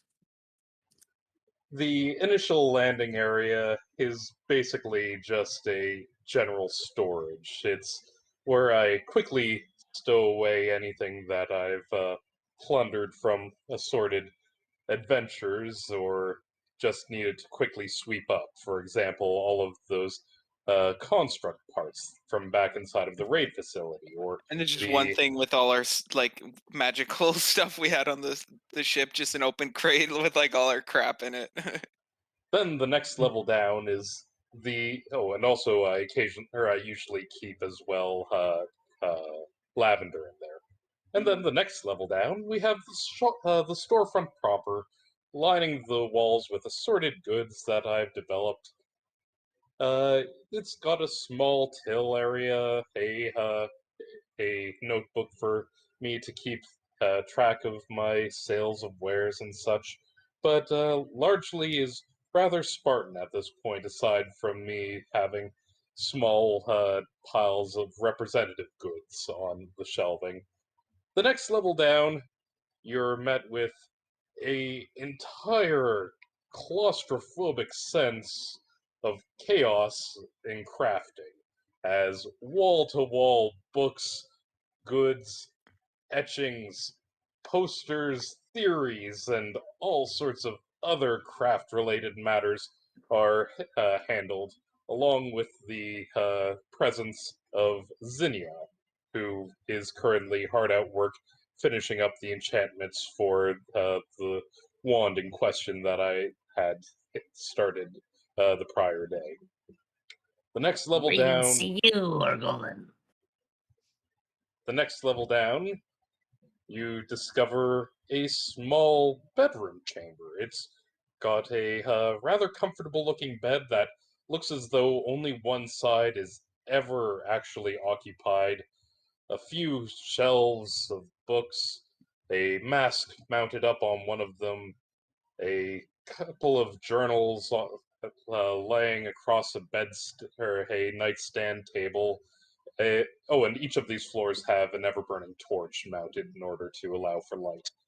And finally, at the bottommost level, there is the privy.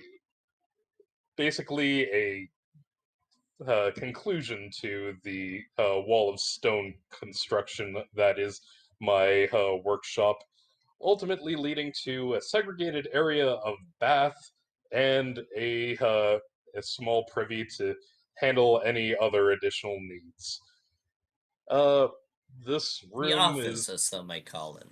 yes, and otherwise, you'll notice that there's also a dagger in here for or inscrutable reasons. We won't question that. Yeah. As you release the rat as a squeaks off into a corner. As you ascend the ladder once again. Those of you on the docks, you watch 5 ships lit by a solitary lantern on the bow drift their way through the calm waters into the harbor. The largest ship is a metal, coal, and oil-driven ship, spewing dark smog into the blackened skies. The title of the ship is Gildesmark Prime. The other ships are classical wooden ships with sails. You recognize this as the flagship. You see a gangplank drop from the flagship as a solitary dock worker walks down the dock towards the ship, only illuminated by a lantern flickering over the dark waters. You watch a stout dwarf sailor slowly exit off the deck. And So approach the just dock one worker. dude? Just one dude just walks out. Once his lantern like leaves the vicinity of the gangplank so that the gangplank itself isn't illuminated, I'm gonna like reach into my cloak and feeling like Jonathan, wherever he's at, I'm gonna give him a few taps. Like just some light taps.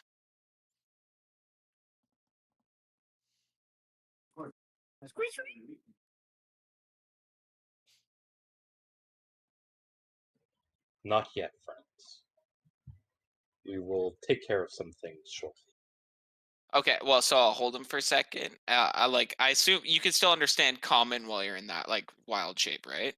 Yeah, I can understand all the languages. I know I just Okay, so I'll tap you, and then after he says that, hold you, because like you hear it. But so it's just kind of like a get ready to go sort of thing, you know.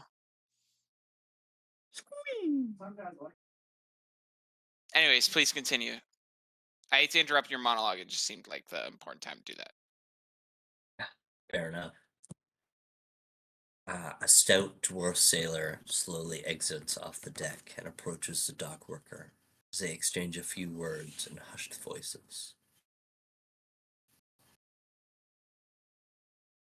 You watch as a spotlight brightens upon the metallic ship as a crane swings over and begins to raise large, heavy crates, about 10 feet by 10 feet by 10 feet.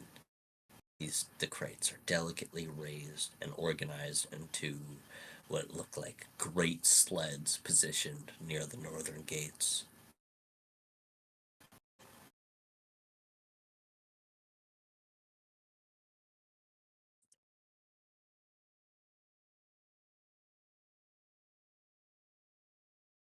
Would anyone like to cast any spells or roll any checks as you watch these large crates being delicately lifted off of the deck?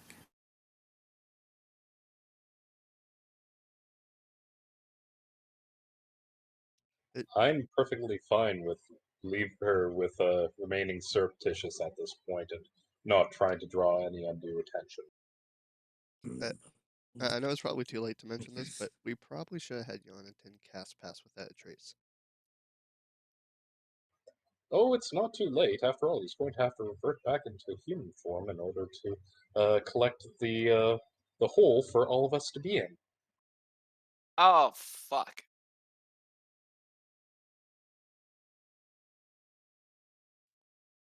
You should have mentioned that when he talked about wild shaving beforehand. He can do Yeah. it multiple times a day. Actually, can't Yeah. Jonathan cast spells while in wolf shape because of one of his feats? Yes, I can. I have natural spell. Yeah, but he can't like bring in an object that he doesn't already have into his wild shape. That being the hole. Yeah. Or how far does it condense? He would have to have had it on his person before he transformed. Okay. But even then, he So can transform multiple let's times say a day. now that they're here, let's take whatever cargo we've just been fucking around with out on the dock, just like looking out, and actually move it back onto our ship. And then once we're down in the hold, then we can do that, yeah? Sounds like a plan. Correct me if I'm wrong, but I thought in the previous episode we mentioned about Jonathan taking the hole already. Or did we mention that off? Yes, but I don't know if it was off camera or on camera, but we didn't say that this session when it would have actually had to happen. So it definitely hasn't happened yet, which is why I just came up with that solution there. That should be fine. So let's I'll be like, all right, let's get a move on here, like kind of like not like I'm like whispering, like trying to be quiet, but quiet enough that I'm not like I'm not gonna be like yelling that people are like looking over at us, right? Like, let's get this. Does somebody want to stay here to just keep that? Will be like a little bit quiet. Does somebody want to stay here to keep? No, because we all want to be on the whole. So yeah, let's get a move on. So we'll whatever wares we have, we'll start moving them back onto the ship if that's cool with everybody. Yep.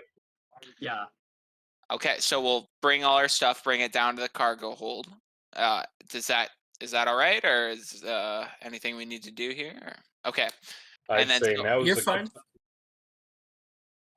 I'd say now is a good Go on. time to provide as much support as we can to Yonatan and prepare for the next steps. oh, I got it. So I'll go reach under my cloak and pull Yonatan out.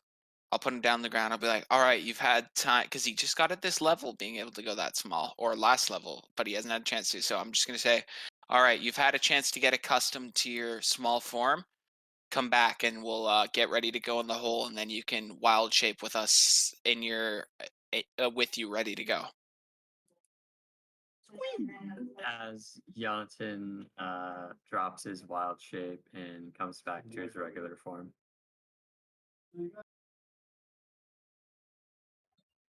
Right. So, I would like to provide some support spells onto you in order to ensure that you're going to have as much going in your favor as possible as you begin your entry onto the ship. With that in mind, I'm thinking that we're best off employing the spell Bark Skin if you happen to have that prepared. Magic Vestment in order to provide additional armor. And I'd like to cast Misdirection, so that way all of the magical auras that would be on you are instead placed upon a rat that I have inside the depths of the portable, or inside of the depths of the pit. Bravo. Bravo. I love you. Hi, who's your artificer? So excited. I guarantee you he's not better than my artificer. I don't know, Bosco. Bosco's kind of going down the ranks here. Right? He's best Bosco's artificer. alright, but Bosco's the artificer I play in Nate's campaign. Hey, 5e. I see. And so awesome. Alistair, you go ahead and cast these spells. It's also Nate gives you a moment to cast Pass Without a Trace on yourself. Does he have that? Is that one of his spells? I don't have Pass Without a Trace prepared. Yeah.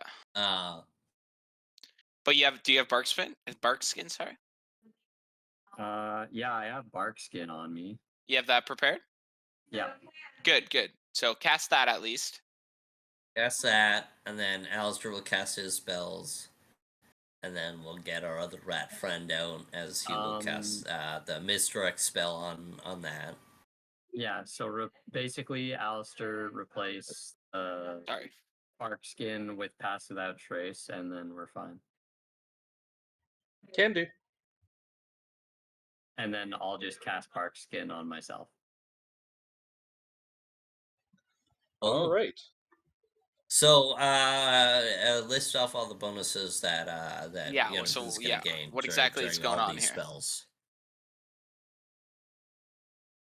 Well, if I'm going to be the conduit for Pass Without Trace, he's going to, for the next 11 hours, move through any type of terrain and leave neither footprints nor scent. Nice. Tracking the subject is impossible through non-magical means. Good suggestion, Calduin. So there's one. So he can't be tracked or anything like that. And then, so what exactly does your thing you're going to put on the other rat do?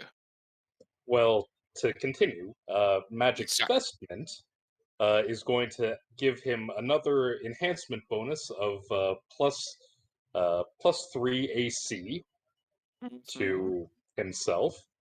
So that's just going to be a regular armor bonus. Very nice. And finally, Misdirection. By means of the spell, you misdirect information from divination spells that reveal auras, such as Detect Evil, Detect Magic, Discern Lies, and the like.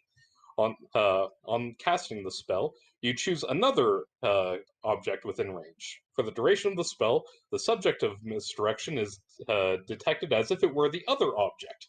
Neither the subject nor the other object gets a saving throw against this effect. Detection spells provide information based on the second object rather than the actual target of the detection, unless the caster of the detection succeeds on a will save. For instance, Very nice. you could make yourself That is detect. so cool. You could make yourself detect as a tree if one were in range of the casting. Not evil, not lying, not magical, neutral alignment, and so forth. This spell does not affect other types of divination magic, such as augury, detect thoughts, clairaudience, clairvoyance, and the like. What's that one thing that like the dragons have, the true sight or whatever? Does that get Through affected? seeing? No, because it's a supernatural effect, his wild shape. Okay, just because I'm worried that sure, the dwarf came off board, but we do know these are Chandra's like spawns, so I don't know if any of them have like that true seeing type thing. Well, if they do see it, true seeing does not grant the ability to see auras. Oh, okay. So It only as of right, it only pierces illusion magics. Oh, okay. Okay, sorry. I wasn't sure what it was. I just know it had been mentioned like the last session or two, so I wasn't sure. so as of right now, I have a plus 14 to my armor class right now. What is that how good the bark thing is? What does the bark skin do? Yeah, so bark skin is +2 by itself, and then it's wait, no, I might have read that spell wrong. No Plus worries. bonus to natural armor bonus, and this hand Yep. enhancement bonus increases by 1 for every 3 caster levels, so that's not. Oh, as okay. Not every but still, it helps. So that's a +5, so it'd still be a So plus. +8, right? Oh. Or +7, because he said +2 from his spell, right? And then you get +5 from yours, or +3 for magic vestment, is it not?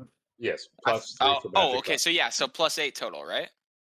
Yeah, +8 But total. for a rat, that's not bad at all. And also So, consider the +5 dex bonus for being that naturally. small. Oh yeah, so you probably get a dex bonus too that goes onto your AC. And then a miscellaneous bonus of +3 for the magic vestment. My size bonus for tiny creatures. I believe that's a +1. Well, I think maybe small. It might be +2 because Or small, no, tiny. that's small creatures, so it might be +2 then. How I does that think work with that'd his be dex fine. bonus? That'd be what? The size category 5. Let's see. Rat, tiny animal. Yeah, Okay. tiny.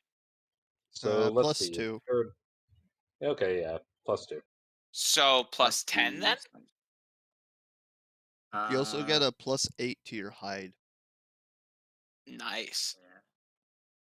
Size Rats of have a +4 racial bonus on hide and move silently checks, +8 racial bonus on balance, climb, and swim checks. A rat can always choose to take 10 on climb checks even if rushed or threatened. A rat uses its dexterity modifier instead of its strength modifier for climb and swim check. A rat has a +8 bonus on any swim check to perform a special action or avoid a hazard. It can always choose to take 10 on a swim check even if distracted or endangered. It can also use the run action while swimming, provided it swims in a straight line. Oh, nice. So wait, so is it a +4 or +8 to the hide? It's +8 because he's a tiny creature. It's an extra +4 because of the rat. Oh, okay. So the rat and the tiny combined makes it +8. I Yes. see. Okay. Nice. That is sick. So if necessary, that's So- great. So yeah, stick us in the hole, stick us in your pocket, and then turn into a rat again, and then let's get the show on the road, baby. Actually, that Yeah. should be a The ad I +12. now will enter into the first floor where We are the ill we omens. sit Thank you very on- much. Oh, sorry, the ill omen. Go beneath the hole and sit on uncomfortably made benches on the first level. As you watch the hole being folded up as the natural light fades and as only being casted by the ever torch. Ever burning torch. Then you put the hole on your. That's the one. You put the hole on your body and wild shape once more into your rat form. The rat standing beside you, and as you morph into your rat form, Yonatui, as we've coined it, you hear a voice beside you. Hey man, what's going on?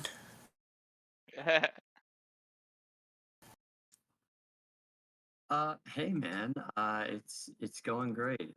What about you? I didn't know you were a rat. Thought you were one of them weird big two-leggeds. Cool that you're a rat. My name's Rathan. Hi, nice to meet you.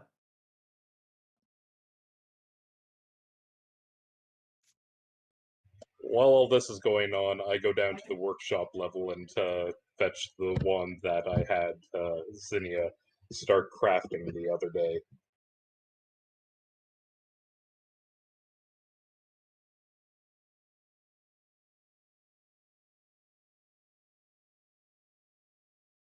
Oh, Blood needs a timeout.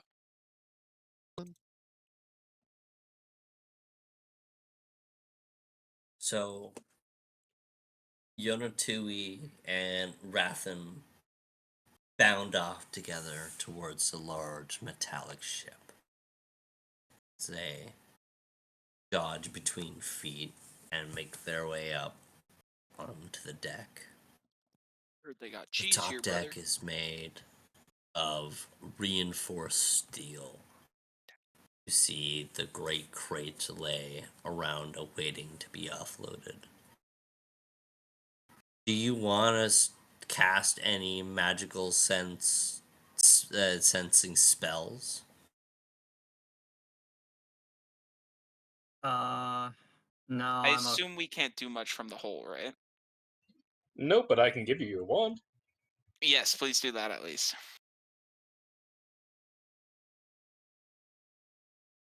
Unless he dies, in which case he reverts back to a humanoid form. Yeah. We all we all get dumped out inside of from the pit, and terrible things ensue. Yes. I very much doubt I'm gonna get hit.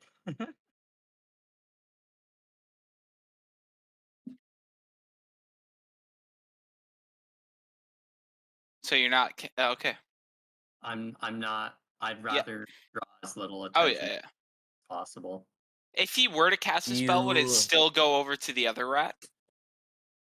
Yep, for now. The wild age. Oh my god, Yeah. Amarath is back! Hi guys! Oh my god! Oh my god, he's back! Adrian. Give me the tear, asshole!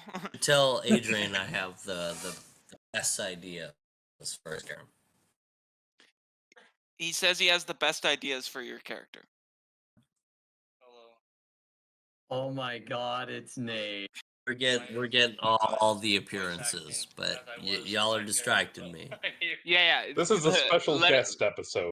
Sorry, yeah, let him do his thing. See you guys in a bit. Oh, I would love it if Amarath and Saphiri would fucking come back for this episode. But no. Yonatui and Rathan turn and look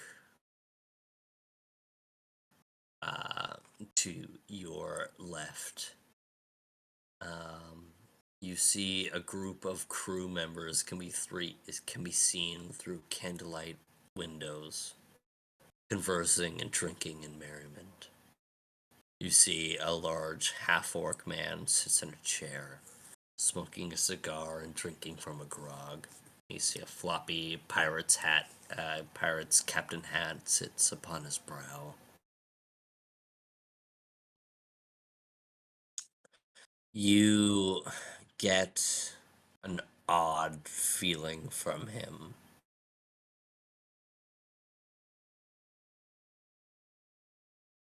To your right, you see a grate that leads to the lower levels. Can you give me a move silently check? At disadvantage because of the spotlights. Yeah. What is...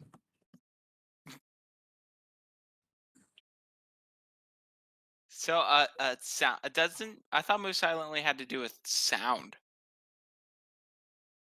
Yeah, it's usually hide that you want to use for being spotted. Yeah, because Move Silently, spotlights would have nothing to do with that. Okay, I'll give you a hide check. Hide check at disadvantage. Yeah. So, But what's you his still have bonus your to hide plus right now, 12 boys? to hide. Yeah, nice. 16 plus 16. Yeah, you and hold on. Oh yeah. You and Rathan sneak your way, dodging between these large crates towards the grate, avoiding spotlight and boots thumping upon the metal floors. Rathan looks to you and goes, "So what's the plan here, boss? What are we doing? I know I'm the decoy. What do you need me to do? Tell me what I need to do. I'll do it." Stick with me for now, and then if we get caught, then just try to cause as much chaos as possible. I love chaos. Fuck, I'm so glad that weird man grabbed me. God, that's cool. Alright, let's do it. The grate's right there. Let's dive towards it. Okay, let's do it. I got a 31 for my hide check. Yeah, I think you said you're good. Boom. Yeah, you are good.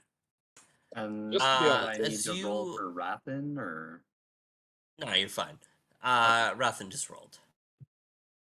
As you approach the grate, you see 3 workhorses locked within a pen.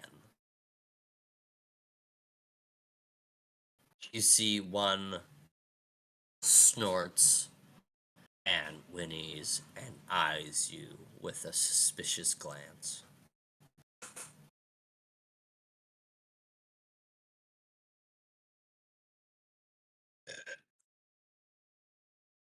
I'm also going to pass the bottle of endless air over to what's his name? Caldwin, Yeah, yes, Caldwin. thank you. I saw that in the SpongeBob Uh, movie. do you do anything as this horse makes eye contact with you? Squeak, squeak. Yeah, squeak, squeak.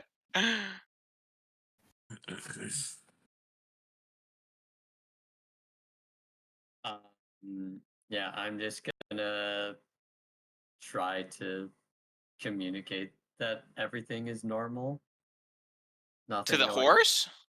No, just be a rat, man. Oh, Just okay. don't do anything. Roll me a performance check, but with Mm. your hide as bonus. Ooh, okay, I So like that. instead of dexterity, you're gonna add your charisma bonus, but plus Okay, your so other abilities. okay, so like performance with uh Dex or perform. So yeah, so basically it's roll me a hide, but Okay. instead of using your dexterity bonus with that roll, you're gonna use your charisma bonus, but you still get your plus 12 from your ratness. Okay.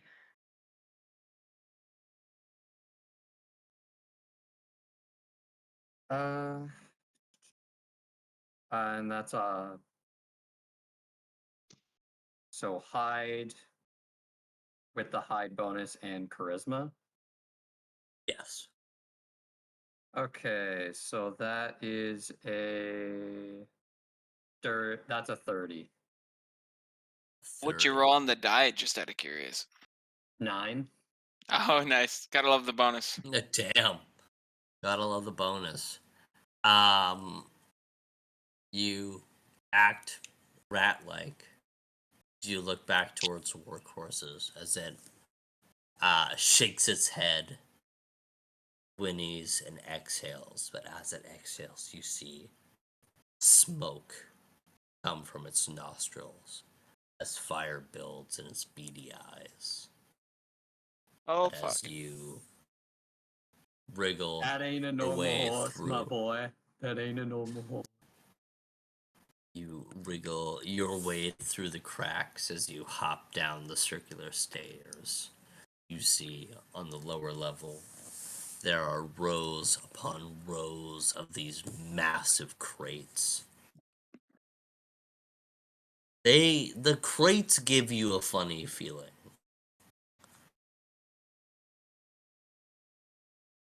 Can You're I not sure unless you make any rules. You're not sure what that funny feeling means, but they give you like a just some kind of pit in your stomach. yeah, I'd like to investigate this like feeling further. How does Yonatan investigate the crates? Jonathan is just trying to like figure out the source of like the gut feeling rather than the crates themselves. See if he can discern anything from that.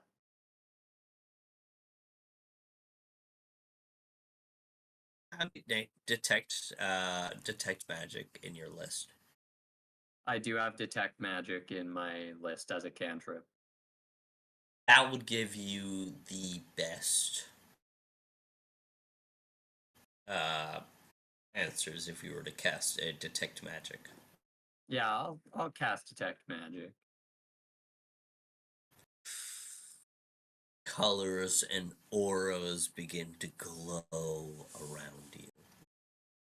The small crew below that are hauling these crates to be lifted out from another grate to be lifted onto the port. You see each worker seemingly inconspicuous, but they glow with Oh, illusory magic.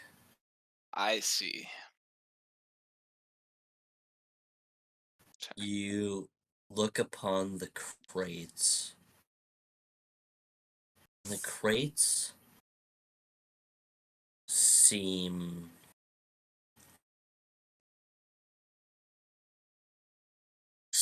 surprisingly mundane, almost suspiciously mundane. Mm. It seems like an anti-magic ward has been placed on all of the crates to make them appear to the naked and the arcane eye as unassuming material, but you cannot purge through and figure out what is within the crates because of these anti-magic wards. So you're Superman and it's lead. Exactly. So There's you can tell that definitely- it's being blocked, but you can't see through it.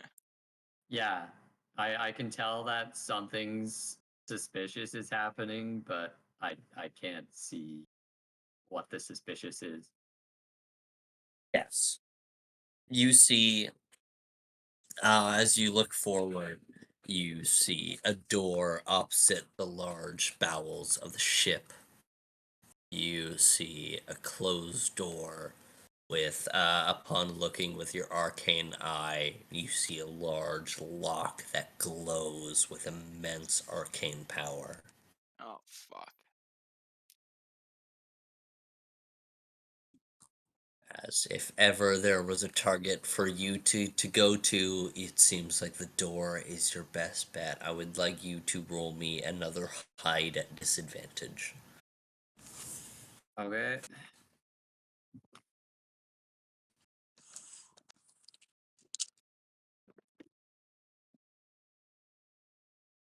I wonder if he could use tumble in order to try to squeeze through the gap between the floor and the beginning of the door. Maybe. This is a high DC, I want to warn you. Yeah. For his Okay. hide. Yeah. Because there seems to be a lot more light and a lot more movement down here as the crates are being adjusted Right. by the crew.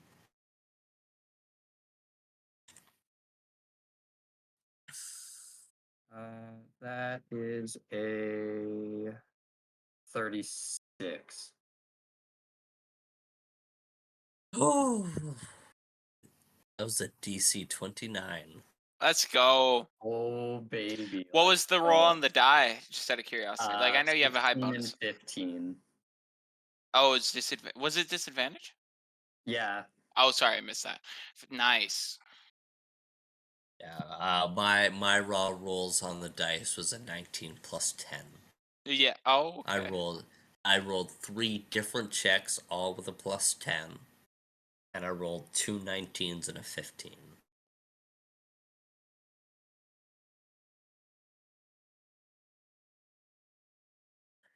As Rathan and Yonatui found their way through the adjusted crates and the bounding footsteps as they approach the locked door. Roll me a spot check, please, Yonerson.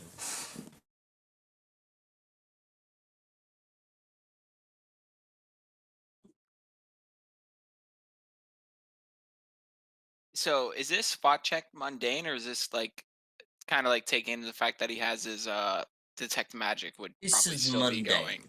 Okay. Just out of detect magic is still curiosity. going, but this spot check, that's a good Yeah, question. no, Like, that this wasn't spot check me. is mundane. Yeah, I wasn't doubting your call. I was honestly just curious. Yeah, So do no, I that makes use sense. my normal spot modifier to it? I don't think they get anything added in spot, so I would think so. Unless anybody knows otherwise. So yeah, regular Shouldn't. spot. Regular spot. Okay, 36. Damn. There, you notice around the edges of the door that there are no passageways for a rat to sneak through. It's a very tightly sealed door Riggedy with frick. this glowing arcane lock upon the door. That makes you wish you kept your level in rogue. Yeah, no kidding. For the lockpicking. I don't know what level they get that at, but I assume. Okay, I'm gonna look for another way in. On your spot check, this seems to be the only entrance in. Damn, with a 36, so probably, yeah. Okay. Um, So, we should have done a listen check because I'm curious now, just like thinking aloud, why they didn't have to check their manifest, but they were whispering something. They're probably like pretty free. We know they're for a fact they're pretty frequently there. So, okay. I'm gonna dispel magic, the arcane lock on the door. oh, okay, nice. Good call. Good call. The arcane alarm enchanted upon the lock is dispelled. So if you were to pick this lock without dispelling that first, the caster of the lock would have been able to tell that it had been tampered with. But You so saved could your he? ass with that one. Nice, dude. But now you need to unlock the lock itself.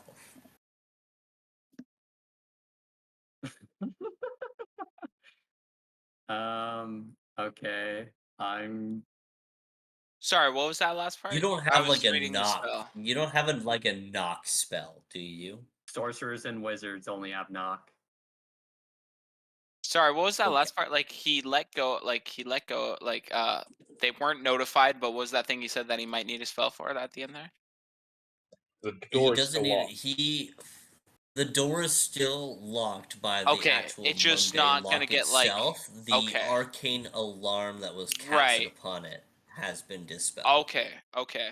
Uh And is the can- lock built into the door or is it like a external lock? It's an external lock. Okay. okay. Can I'd just like to try and climb up to the lock and then try to pick it that way. Unfortunately, I don't see a way that you in rat form could be able to do that. Mm. With your Okay. little tiny rat claws, I feel like there's not a way you could put enough pressure on the pins Yeah, and there also be Yeah, able to turn the it'd, keyway. it'd be a huge disadvantage because you're not using tools. Plus, with the arcane lock, it adds an extra 10 to it. Well, arcane, it's not arcane anymore. It's just a regular lock now. Oh, I He dispelled the dispel magic. arcaneness. oh, my bad. Yeah, no Yeah. worries, no worries. Okay, I'm gonna go out. I'm gonna tell the rat to just go look out He has for a name. uh It's Rath Rathan. Rathan. Yeah, Rathan, go just look out for any people that might come up on my 6 and distract them if they get too close. Yeah, I got you. I got you. I will. I'll watch out for you. Thank you for your As he service. begins to start whistling Cinderella, Cinderella. But but just remind me, you got rid of your level in rogue, right? Yes. Yet. What kind of tools do you have on you? Just like I'm not like I'm just curious. Yeah, I would still have the lock picking tools. Oh, do you? thing. Okay. I thought that was a class thing where you get those. I think that's 5e where you like out with If lock your pick. character has them, I trust you. I just where they came from. Yeah. You just don't have training in that field anymore. You've Yeah, traded that exactly. out for Exactly. your You still have them. druidism. You Which still in have that them. time you would have repressed, and so like you would have turned to crime, but you wouldn't have training in it. That makes sense.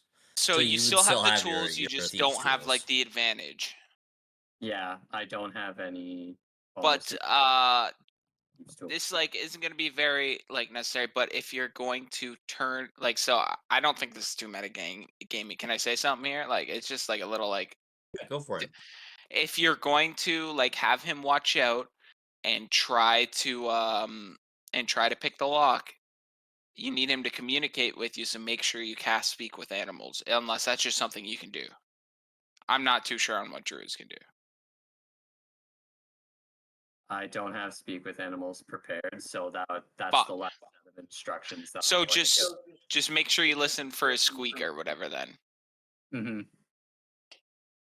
I'm gonna come out of my rat wild shape and try to pick the lock. Did you roll me a hide check? Yeah. Well, did they looked out? Like, are there people nearby? There is people nearby. They're working, but it just to make Oh, sure okay. that he's Yeah, yeah, concealed yeah. enough in the shadows. So no plus 12 then, because he's out of the rat. Like, are you asking it before he turns out, like, or after? It'd be after he comes out of the rage, but Okay, I'm so pretty sure no you'd still plus get the 12. spell. But I'm pretty sure Isn't you would that still get the no? benefits I from thought the a lot of spells that that were was, casted. but a lot of it It'd was be from being you'd a probably get a rat. +8 then, right? What does he get just from like hide in general? Like, at Alistair, do you like you cast the spells, right? What does he get like when he's not a rat? Or Liam, if you know, like what all was from the rat and what all was from your spells. The plus Well, everything was based off of his size and being a rat racial. So right now he's running with what he's put ranks and Okay, what his dexterity is. that's what I thought. He And it's does smart have like skin. +5 dexterity though, so that's nice. I also, believe. druids do have wild empathy, which is allowed to influence creatures within 30 feet. Well, that's not like he already warned him while he was in a rat. If he's like, "Oh, you're human now, I'm not going to listen to you," then sure, the wild empathy may come into play. But other than that, he knows to listen to the squeak. Yeah. I feel like that's just what I've. Also, since you're trying to do an open lock check, it's a trained skill, so it'd have to be base dexterity, and depending on the lock, just a simple lock is automatically a DC 20. Well, ooh shit, but I mean, it probably is only a simple lock, just like enchanted with the alarm spell. I don't know. That's up to you, Wes. But like, that's just what I assumed based on what you said. But DC 20 is still a challenge, so. Yeah. Yeah. So I'm gonna roll my hide. That's a 19. Nice, nice, nice. Nice. All right. See the pick.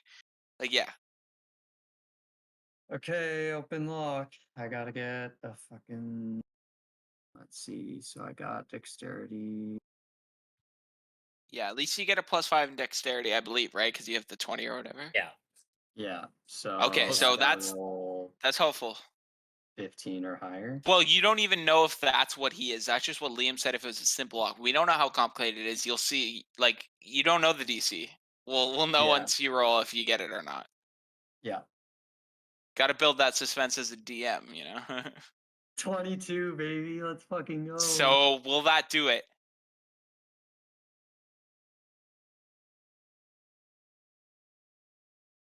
You feel the lockpick snap.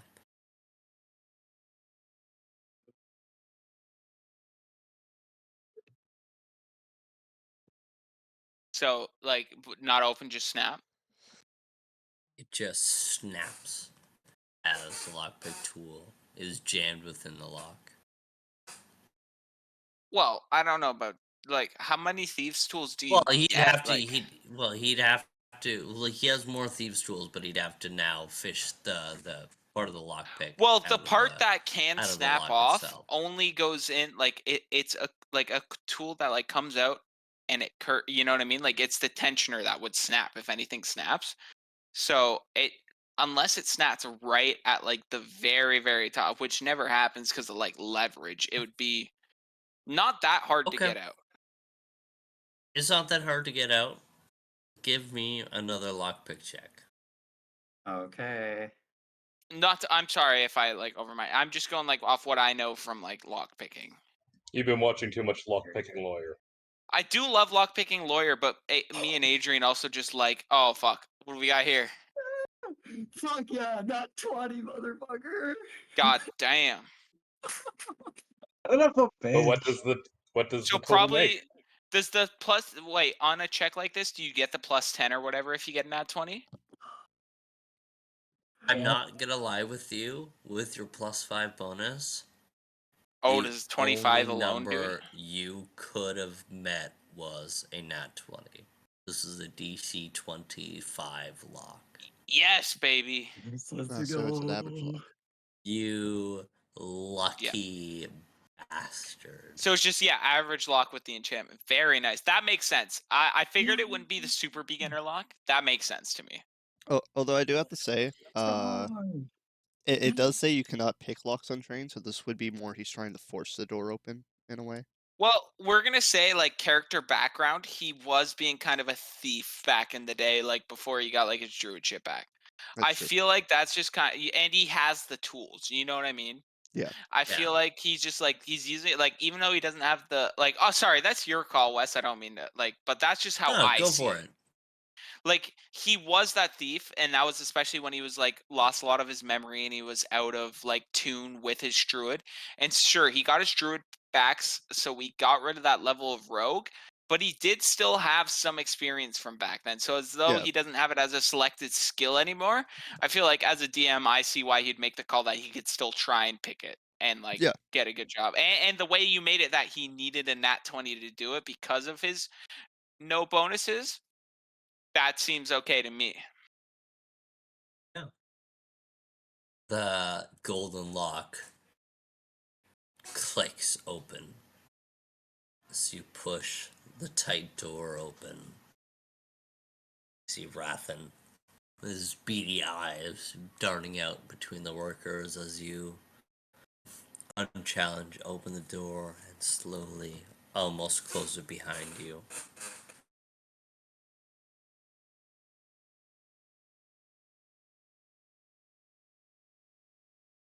Within the back room is a disorganized office space.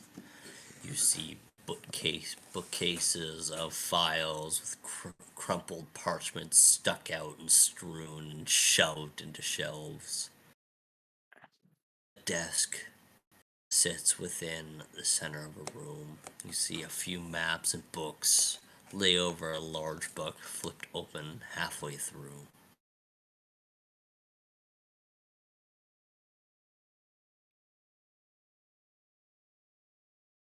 I'm gonna pull out the magical ink and the notebook and just start writing everything down.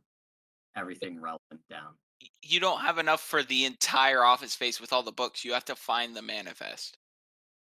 Okay, The large book described is the manifest. It's pretty Okay. obviously. Sorry, I stored wasn't sure there. how obvious he made that. yeah. So the large book half open that he said. Yeah, so I'm gonna Okay. copy as much like relevant information as I can, just as quickly, quietly as possible. Did you say it gets the whole book, Alistair? As soon as he as soon as he uncorks the vial of ink and lays his hand on the notebook, it immediately starts duplicating page by page each of the every page inside of the book. Okay, well, I assume if you gave him that, you would have explained that to him, so he knows to like touch the book or whatever he has to do. So, Yonatan, you lay your hands upon the Gilded Spark Prime's manifest. you watch as the uncorked vial, the inky liquid begins to spill onto the pages as it soaks in and droops. You see the ink beginning to form words and sentences as you kind of shiver for a moment watching this inky darkness move and flow from the bottle as it reminds you of the sludge that you've been researching. As within moments, the manifest is copied within your notebook.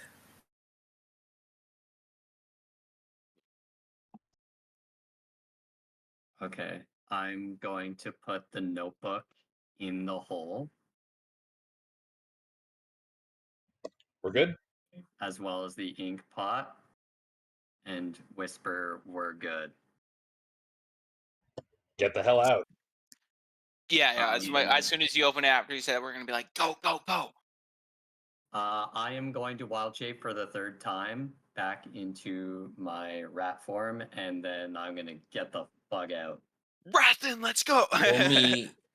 Roll me a hide at disadvantage. In the rat form now, though. Like again. Yeah, in the rat form Yeah, again. in the rat form again. Nice. Okay. Okay, here we go. Okay, that is going to be a 23. Nice. That's solid.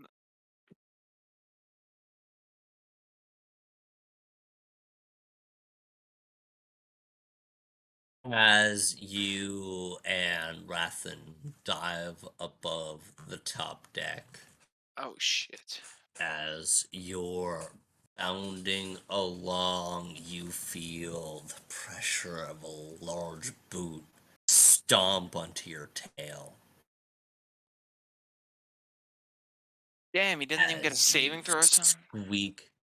squeak in pressure as a worker looks down, seemingly a young, rugged dwarf man, but as he stares into you, you see a fire in his eyes as he sniffs, almost like an animal sniffs into the air. You're not a normal rat. Wait, on Yonatan's See tail? a raspy voice call out as the dwarf reaches down. I need a dexterity saving throw from you. Wait, it's on reflex. him that he says he's Hey, not a normal rat? Yes, pick it's up- on. Did he pick up Rathan, or did he pick me up? Oh, with the misdirect spell, Yeah, he that's- picks up Yeah. Rathan instead. That's a what I great would point. think, He yeah. picks up Rathan instead as he smiles. Yeah, sorry, that was the and only reason I was stares questioning you there. upon Rathan. Oh, that's great. Great reminder. Keep running, Yonatan. Go, as- go. Rathan, with his beady eyes, looks at you sideways and goes, "Go, go! The pigs are onto us! Go, go, go!" I'm fucking feeding out of there. I'll never forget you. And Rathan, as he shouts as you bound your way off the gangplank. I'll never forget you, Rathan. Owen, get in on this, man. That's our boy. That's our boy.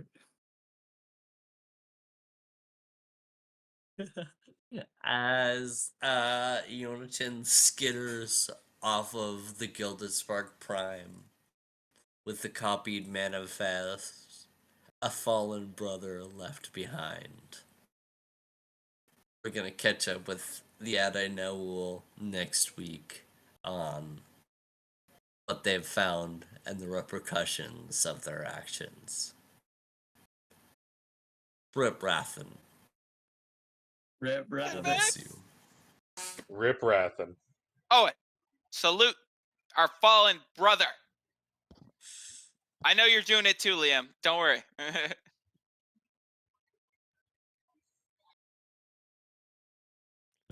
I love communist rats. Honestly, inspiration points are gonna be awarded to Liam Yonatan, and man. James. What? Yonatan. You know what? Fuck you. Yonatan too. Yeah, man. Yonatan, Tobin, and Yonatan was Conduin are all gonna linchpin. get an inspiration point. Thank you. I appreciate it. But great shit, all of you. That was an awesome episode. That was good. That was good. I'm glad it went off fairly well. We'll see what we'll pick up next time, obviously, but Yeah, I did make a Seems little good. bit We'll of pick a. up. I did make a little bit of an oopsie. I completely forgot that druids automatically get trackless step as a class feature, meaning they automatically have pass without a trace just naturally. I mean, hey, it's not like he You missed.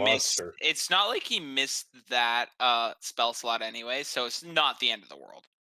It's not really a problem considering if it went wrong and he needed that spell slot, that would have been a problem maybe. But And considering, this was why I included Misdirection. yes, exactly. That's why I was like, wait, he grabs Yonatan. I was like, what's going on? That was a great point. No, great stuff, and dude. I rolled a natural 20 for a On the like total detection of or whatever. 40. Yeah, Shit. for a total of 40 on that. And the only reason it wasn't Yonatan because of your misdirection spell that you guys raised to me. Good shit, boys. All right. Can we call it out? I gotta get going. That's it, man. That's the episode. We'll catch you next week. But I need. Bing bang boom. Nate, lead us out. I gotta cut out. Rat-tat-ta. All right, boys. Peace.